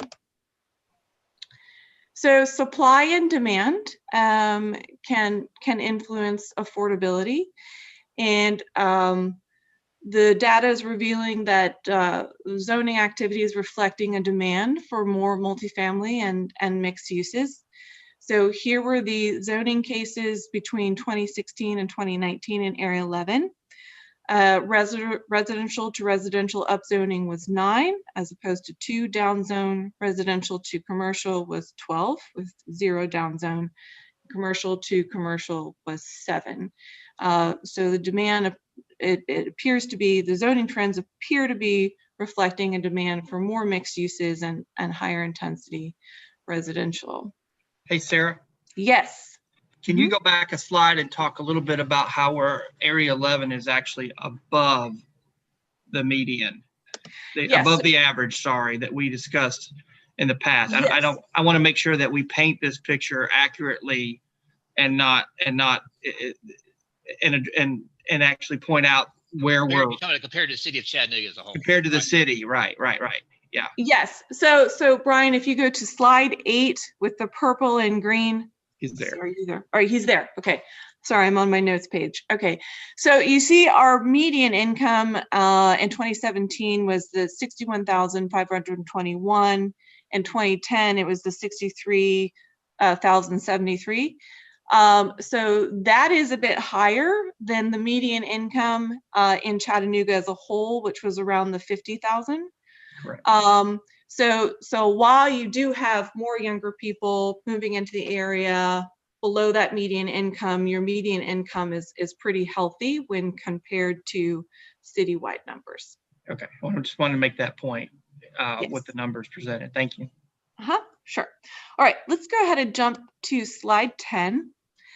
So just in summary of what we heard, and we're wrapping up each chapter with these thought-provoking questions that might help lead to discussion when we start our virtual kickoff meeting. So in summary, demographic shifts, increase in both aging and younger population, as well as increase in renters and householders living alone. 2/3 of the housing stock are single-family residential, 1/3 is multifamily. More people making below the median income are moving into the area. Your zoning trends are reflecting a demand for higher intensity multifamily housing and mix of uses. So given all this information, based on these trends, what policy and zoning changes might be needed to provide a balance of housing choices? All right, so moving on to built environment. Let's pause there real quick. Yes. Sarah, for you. So anybody have any observations or thoughts on what's been covered so far before we get into the next section? If not, we'll move on. I just want to be sure. Okay, go ahead, Sarah. Okay, so our next chapter to discuss is the built environment. And you can go ahead and move on to the land use slide 12. Okay. All right, so shifting away from the housing to discussion to our commercial areas where our destinations are concentrated. You can see in the bright red that appears that it's mostly around Hamilton Place Mall, Gun Barrel and Shallowford Road, and East Brainerd Road. And there's really pretty much your single family that surrounds these commercial areas is pretty segregated from your commercial destinations. So if you go to slide 13, next slide, how do these development patterns impact daily life? Say if you're a parent who just has a lot of ground to cover in a day and getting to work and getting their kids to school, or if you're a senior that doesn't have access to a car, or say, a young professional who's just moved into the area and is making a little bit lower than the median income. So let's just take, I'm not going to go through all of these scenarios, but let's take that orange dot there, which is at the bottom of Drake Forest. And let's say you're a parent and you need to, get your kid to school, which is just across the street on Goodwin and slightly to the left there. So you need to get your kid to school in the day, and then you need to be able to hop on that highway and then get to your job somewhere. So if this is my scenario and this type of land use pattern and street connections as well, rather than just going straight to the school, what I have to do now is kind of make my way up to Shallowford Road. And remember, everybody's doing everything at the same time. So on Shallowford Road, there's already a lot of traffic. So I fight the traffic on Shallowford Road. And then I make that right turn on Jenkins, and I'm fighting all the traffic on Jenkins. And then I make that other right turn on Goodwin and fighting all the traffic there. Everybody's doing the same thing at the same time, going to their jobs, taking their kids to school, etc. And then if we had the Goodwin Road extension, which, you know, we're working along, it's a long ways out still. You know, I could jump right on that highway and sit in traffic on that highway for a while before making it to my final destination. But the Goodwin Road extension is not there. That connection is not there. So now I got to fight traffic on Gun Barrel, and then Shallowford, then make my way to the highway and then get to my destination. This type, so moving on to the next slide, this type of development pattern where commercial development is segregating from housing, there's not a lot of connectivity with streets or sidewalks or other paths. It's typically what we would call a suburban commercial pattern. And so what you see in a suburban commercial pattern is that your uses are limited to retail. There's not a lot of other uses mixed in that includes housing. Uses are spread out. Buildings are set back behind large parking lots. So even if you're going a short distance, you're not going to walk through a parking lot. You're probably going to jump in the car and drive to another parking spot. There's limited sidewalks with no street trees. It's probably not a pleasant walk from one destination to another. It's very auto dependent, and you have a disconnected street network. So this example here, I just want to point out, it's from Dover and Cole, and this was actually about how Eastgate Mall might transform and infill into an integrated, more mixed use community. So these types of communities at the other end of the spectrum, and this one shows sort of a hybrid in the middle as well, but you have a variety of uses. It includes housing. Uses are clustered and buildings are placed at the back of sidewalks. So it's easy to get from one destination to another just with a pleasant walk without having to get in your car and use one of the congested streets or walking through a parking lot. It usually has nice wide sidewalks with streetscaping, lighting, street trees, seating, other amenities. There are many transportation choices, and you have a well-connected street network. So in terms of the vision, you know, where do we want to be on this end of the spectrum in terms of the future vision of land use? Okay, next slide. Yeah. This is Ethan, just real quick. On that slide, I think those are great conversations to have, and I think those are the kinds of things that, as you go through this process, I think you can ask the public's opinion on.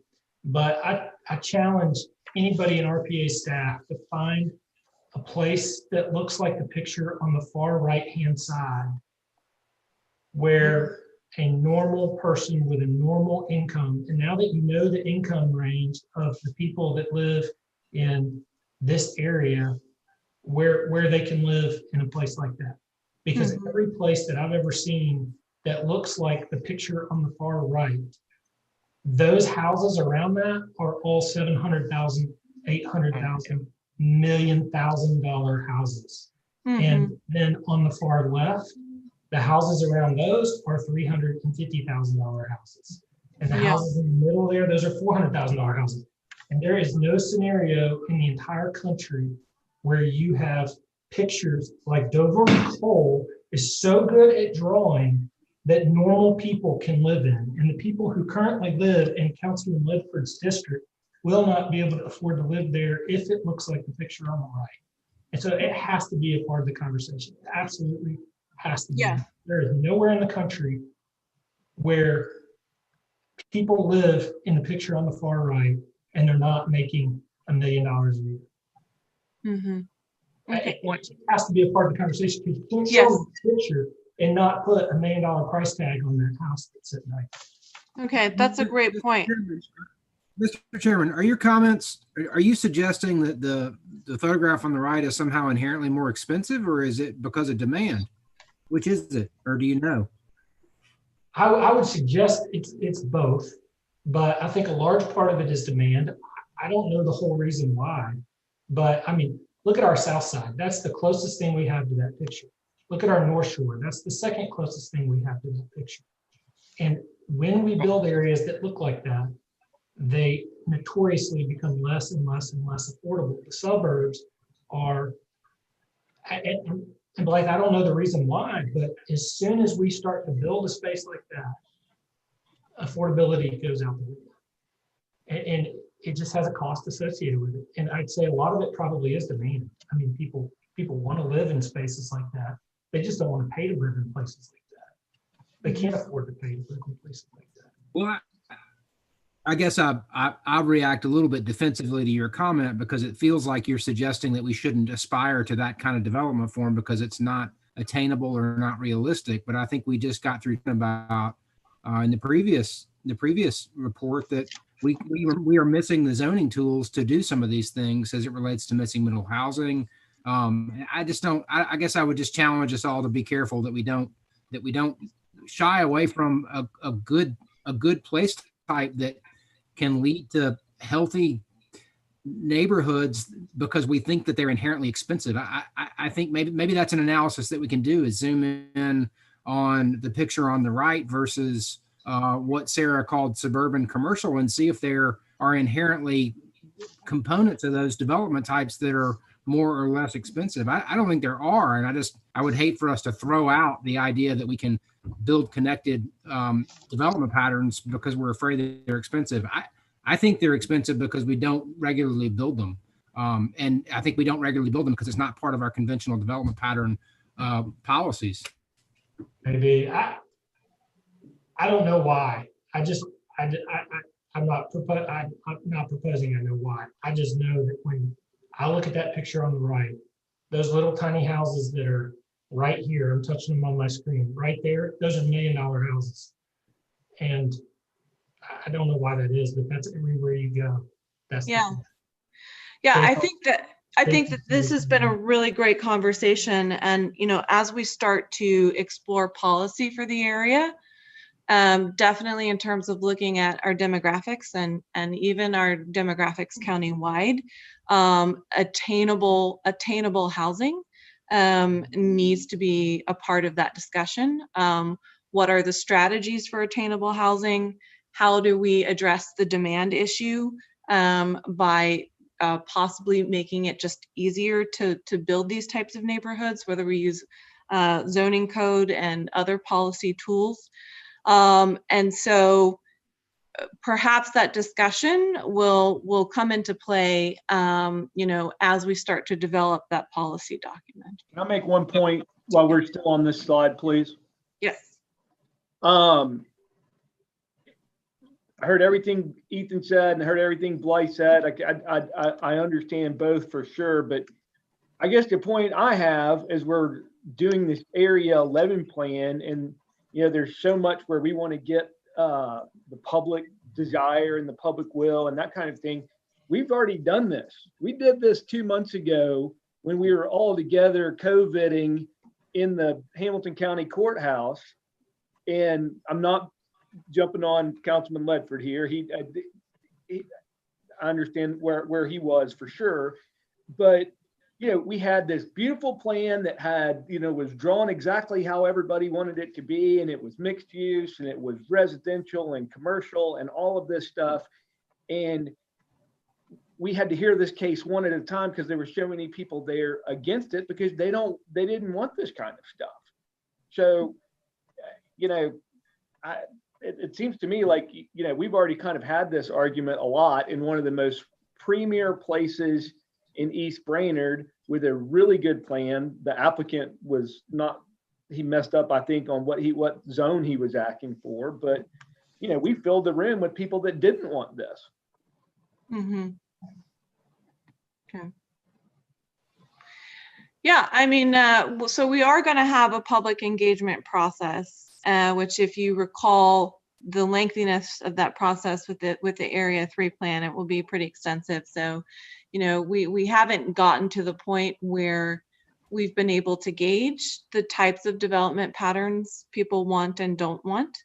So that will be revealed through our public engagement process. So, Sarah, let me jump in. Sure. You know, I've sat with you all independently and already been through this. I love what I'm seeing in the integrated mixed use. The chairman has a good point. And the inevitable will be market driven. And I keep bringing that because if you look at the houses on the outer skirt and then you look at the proximity to amenities such as restaurants, well, you're looking at basically another version of Cambridge Square. You're going to see the pricing for those houses. It's going to be a desired location. So I think what we're going to have to ask, and I'll have to fortify what Mr. Bailey said too, as far as aspiring to that, I think what we have to look at is what outcome we're trying to achieve. Okay, when you look at that, I don't see affordable housing. I don't see that. I see high-end housing. I want to go live there. I want to walk here. I want to walk there. I mean, look at the infrastructure we've got price-wise, wide sidewalks, lighting, trees, seating. Well, someone's got to pay for that. And all that's going to come at a premium. And I guarantee you it's not going to be the city. It's going to be the developer. So when we talk about cost, I want to make sure we understand what our outcome is desired. If you're looking to build more houses, high end, okay, that's what the market will support. If we're looking for affordable housing in an environment like that, well, then all these amenities cost money. And I think we have to consider what the outcome is we're particularly looking for. But I do think we should aspire to it. Mm-hmm. That's just, I think that's an important, is to figure out what kind of outcome we're looking for. Okay. Let's go ahead and move the discussion forward to slide 15 in terms of outcome, because there are other factors to consider in our commercial land development patterns. And one of them is that your brick and mortar retail are in a decline. This has been accelerated by COVID. Yet in a place that is largely suburban commercial, it's very dependent on retail. And so in Area 11, about 34% of the jobs are retail based. And so this could be another goal of integrating housing with retail and with jobs and employment centers, is to help bring some economic resiliency, as Ledford's point was, to a commercial corridor where, you know, brick and mortar is on a rapid decline. So, okay, slide 16. So I mentioned geography and sort of this hard line between single family and more of your mixed use or higher intensity. And the data is really showing this as a reality. And we want to be careful in terms of, because we know that it's a lifestyle preference out here, or we understand from speaking with Ledford and council reps that the lifestyle preference is really for single family and sort of an auto-dependent lifestyle. And so where might it be more suitable to integrate and intensify land uses in order to bring housing in closer proximity to destinations? It's not going to be suitable everywhere. So we looked at several factors based on TPO data. And this particular one is half-mile walk sheds, about a 15 to 20 minute walk to community destinations. And this is based on the TPO People, Places, Paths report. And you'll notice that the walk shed in pink here is limited to the street network, the existing street network. So it is a destination. These destinations you can see in the dots, which are bus stops, grocery stores, open spaces, schools. These are destinations that you can reach in a half mile based on an existing street. Okay, so that's destinations. If you move on to 17, this is a half-mile walk shed to transit. And if you see in the hot pink, this is 15-minute transit frequencies, which is concentrated around Hamilton Place. And 15-minute is a pretty good frequency and is pretty ripe for more transit-oriented development and infill. You don't want to increase a whole lot of density in an auto-dependent community and a street network where you don't have transit. So that's a positive to see those high frequencies around Hamilton Place. And then you have 30-minute transit in the purple, which is limited to the street network. And then in the blue, this is also 30-minute transit frequencies, but there's not necessarily a street network or pedestrian connections to be able to reach those destinations and those bus stops. And so if you put an aerial under that, you're likely to see a lot of those parking lots come through. So 18, slide 18. So physical proximity to transit and destinations alone is not enough to support intensification if that's what we decide we want for proximity to destinations, housing demand, creating a place that is a desirable place to live, as Ledford mentioned. You actually need a way to get there, whether it is a street, a bike path, or a sidewalk. Connectivity is key. So in the example here, there are 2 half-mile circular buffers. The one on the left has a very well-connected street network. The one on the right is much more dispersed and infrequent. The dot in the middle is an elementary school. And the purple outline is the land area where there's actually a path to reach that school. And so you can see where you have that street network, there's more land area that has a way to get to that school than where you have more of a dispersed street network. Okay, so based on these factors, your connectivity, your transit, your access to destinations where uses are already clustered, sort of a summarizing key question is, what locations are suitable for integrating multifamily housing choices and destinations to create better proximity and access to daily needs? Okay, so I could add to that part, Sarah. I think when this gets to the question, like any plan, right, it's not always about maintaining the status quo. Where are we going to promote some change and reinvestment? Where are we trying to sort of kind of maintain what we have? And I think what Sarah's offering here are some factors. Again, we're looking at from a planning side in terms of infrastructure, destinations, transportation facilities, where we might want to look at and begin to explore more intensification, particularly on the Gun Barrel Road corridor. I think right what you're saying, Sarah, is as you get farther removed from that, it becomes more problematic in terms of when you intensify where you don't have a good road network. It begins to create a problem for some of your existing corridors, right? Yes, it starts to create problems with congestion. So, you know, if it's decided through this community input process that, you know, we do want to start to infill where we have transit, where we have access to destinations, we would put policies in place to limit it to certain areas where that is feasible. And because it's really not feasible everywhere in Area 11.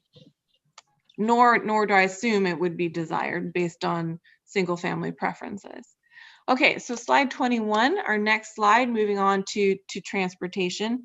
So I spoke a little bit about how having connected streets and route options influences the feasibility to be able to bike and walk to destinations. It also impacts how much congestion you have on your roadways. And here's how this works mathematically. And it's explained in this very simple diagram. If you have a 2x2 street grid, you have 6 route options to reach a destination. We're talking about driving. If you have a 4x4 street grid, you've got 70. If you have a 10x10, you have 184,756 route options. So the concept is you have more connections, more route options, and your traffic is more dispersed. Next slide. However, what we have in Area 11, it's not a gridded network, it's a hierarchical network. And there are challenges and trade-offs to this type of network. There's also benefits. For one thing, you have less cut-through traffic. People live at the end of a dead-end street. It's quiet, it's private, it feels protected. But you have fewer route options and your traffic is concentrating on fewer streets, so you have more congestion. So next slide, here's how this plays out in Area 11. Your local trips generated by your multifamily and your single family alone is 82,966 trips per day. Which is not an insignificant number. If you look at some of those highway traffic counts, it's comparable to what you would see flowing by on the interstate that's generated by people who live in Area 11 alone. So in a hierarchical street network, all of that traffic is flowing onto just a few major roads. And if you look at this scale bar, some of these super blocks are about one square mile. So you have all of that land area with however much development is between those major roads flowing onto those major roads, adding local traffic to your congestion problems. Now, if you move on to the next slide, it's not just local traffic we're dealing with. Here's the inflow outflow diagram. You're also dealing with regional traffic. So 12,811 people commute daily into Area 11 for work, 8,295 commute out. So that's 21,000 more trips per day regionally just for work commuting alone. So next slide. So a standard go-to solution might be to widen the road, which we just recently completed with East Brainerd Road. So we've been doing these road widenings for a while now, and we're realizing more and more about sort of the long-term cycles of what happens when you widen a road. So first, when you widen the road, it's no congestion, it's smooth sailing, it's great.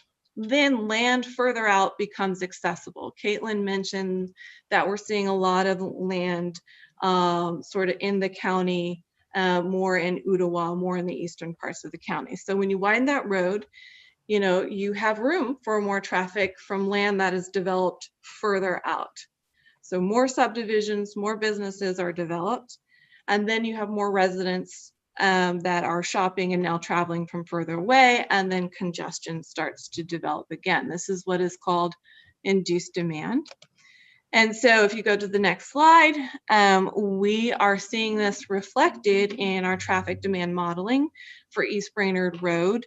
There it is in 2020. So you see sort of a low to medium congestion in the yellow and orange, to 2045, when everything gets developed out in the county, you're seeing sort of a medium to high. So the last slide, our policy question is, what types of transportation improvement should be explored to increase access to daily needs? Okay, so let's go to our last chapter, which is natural systems. And then slide 29. Okay, so natural systems. So the floodplain. So I mentioned in a previous slide that flooding was a major concern with our initial stakeholders in this area. So we looked at our floodplain, and the floodway and the 100-year floodplain cover about 17% of Area 11. Currently, it's developed at a pretty low density. There are only about 290 structures in those 1,238 acres. So the floodplain provides flood mitigation, groundwater recharge, and improves water quality. So how can this be developed by right? Well, Area 11 has 836 acres of developable land. 2/3 of that land is currently zoned R1, around 500 acres in some. So if you do the math on that at its current R1 zone, that's about 2,842 new homes that could be developed by right at that maximum density of 5 dwelling units per acre in your R1 zone. And then, of course, if you allow rezones to higher and higher intensities, the number goes up. We haven't had time to run those other scenarios yet, have we, Sarah? I have not run the RTZ and the RT1, but I can definitely do that before publishing the technical report. And I have a note to You want to complete. explain to PC what I had asked for you to add in there, a couple more bullet items? Yes. So in discussing this with Ledford, he would like to see sort of this 2,842 at the max density under R1 as the lower end of the spectrum, compared to rezoning it all to RTZ or RT1, and how would that change the number of new homes that could potentially go in the floodplain, and do we want that? So that would be the next step to illustrating some of these decisions that we have before us in terms of development in the floodplain. So there are challenges to developing in the floodplain, which I'm sure you're aware of some of them as developers, but off-site impacts of infill, increased risk of flooding, the utilities, there are no sewer connections out here along Davison Road, and there's a limited road network. We'll see on the next map. The soils are saturated and they're covered in wetlands, and there are restrictions to developing in the wetlands. So if you look at the map on our next slide, this is what this looks like in Area 11. The floodway is in the darker blue, the 100-year floodplain is in the lighter blue, and that is Davison Road going right through the middle, and there's not much of a street network developed out there. There's also not sewer along that part of Davison Road going through the floodplain. So those are some of the challenges we have for development in that area. Okay, so in closing, next slide. How much development, what type is appropriate in the 100-year floodplain? Okay, next slide. You notice there was a red in the map that I showed earlier. That red is your impervious surface. And this is about 15.8% of the total land area, or 1,150 acres. And if you move on to our next slide, much of the impervious surface in Area 11 was built before regulations for on-site stormwater detention, which went into effect in 2014. So we do have quite a bit of flooding because we are under capacity in terms of stormwater infrastructure in Area 11. Hey, Okay. Sarah? Yeah. Yeah, let's go. We need to wrap it up because we're getting kind of toward the So- end of the meeting. Yeah, so this is the last slide. So our last slide is what additional measures are needed to reduce flooding in Area 11 around the mall and Gun Barrel Road locations. And that is it. That summarizes all of the chapters. Hey, Sarah, this is Ethan. I gotta go because I've got a conflict here in just a minute. But I mean, if you're gonna say it's because of inadequate stormwater infrastructure in Area 11 is the reason for the flooding, and then I would suggest we'd want to see some, previous development flood maps and post-development flood maps, because I mean, I for one don't have any reason to not believe it, but I just struggle with the idea of inadequate stormwater infrastructure being the reason for flooding, and that the reason for flooding isn't the fact that it rains really, really, really, really hard, because everybody knows the soils in this district didn't soak up water prior to being developed very well. Because if you've ever done a perk test in East Brainerd, the soil does not perk. That means when it rained 1 inch pre-development, that ground didn't soak up any water, and then you put asphalt on it, it doesn't change the fact that that ground doesn't soak up a lot of water. So I just don't buy the fact that And I think also it's a combination of having all the impervious surface without on-site detention as well. So I think it's those two issues compounded. Can I ask you a question? Certainly. So what happens from here? So next is you go to all the public meetings? Yes. It seems to me a bit that, I guess I'm a little surprised that, you know, we did the White Oak, and then we did Area 3, or the Area 3, and then River Ridge, however, and this looks like a little different template maybe than some of those did. A lot more on transportation and flooding, and I realize those are sensitive issues out there, but it seems to me like you've made a lot of, you know, kind of pretty big decisions about the way you want this to go. And with transportation and flooding and floodplains and limited development being the main issues, and we're kind of steering it in that direction. And maybe I'm wrong, but I don't remember the previous 3 plans. I'll use the word steering these things in that direction. I'll start responding to that, Sarah. I think part of Mr. Farmer is trying to get more information ahead of time. I think what we're trying to, but I get what you're going. Some of the ways that we're talking about the issue seem like we're moving it in a certain direction.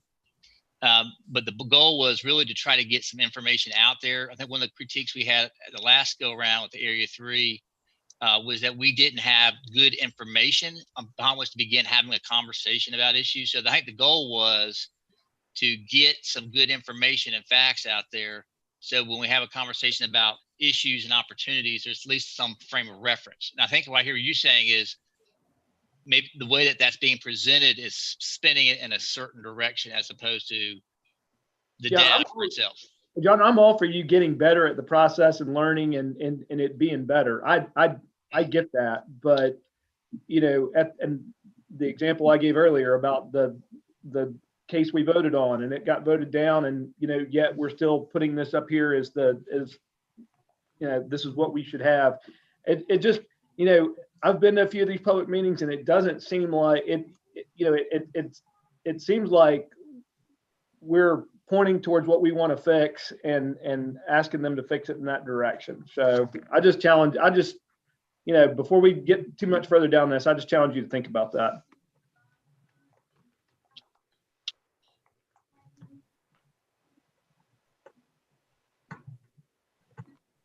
Anything else before we wrap up? Just want y'all to know, again, we won't be starting these public meetings probably until what, late January, early February, Sarah? Yes, after we publish the document, yeah. So please do send me, I mean, I've kind of taken some notes on what you've already shared with me. So I will, if there's anything else, please send them to Sarah, Sarah, you gonna give me your email? Yes, scook@chattanooga.gov. And you can also get my email too, jbridger@chattanooga.gov. And you got, of course, Karen Hunt. Let us know, and I've taken notes from your feedback, and we'll certainly look at that in terms of how we present the information. Appreciate that feedback. All right, I would entertain a motion to adjourn. Move to adjourn. Thank you. Can I get a second? All right, thank you. Thank you, Sarah. Thank you. Have a good one. Thank you. Merry Christmas, everyone. Merry Christmas, everybody. Merry Christmas. Stay safe.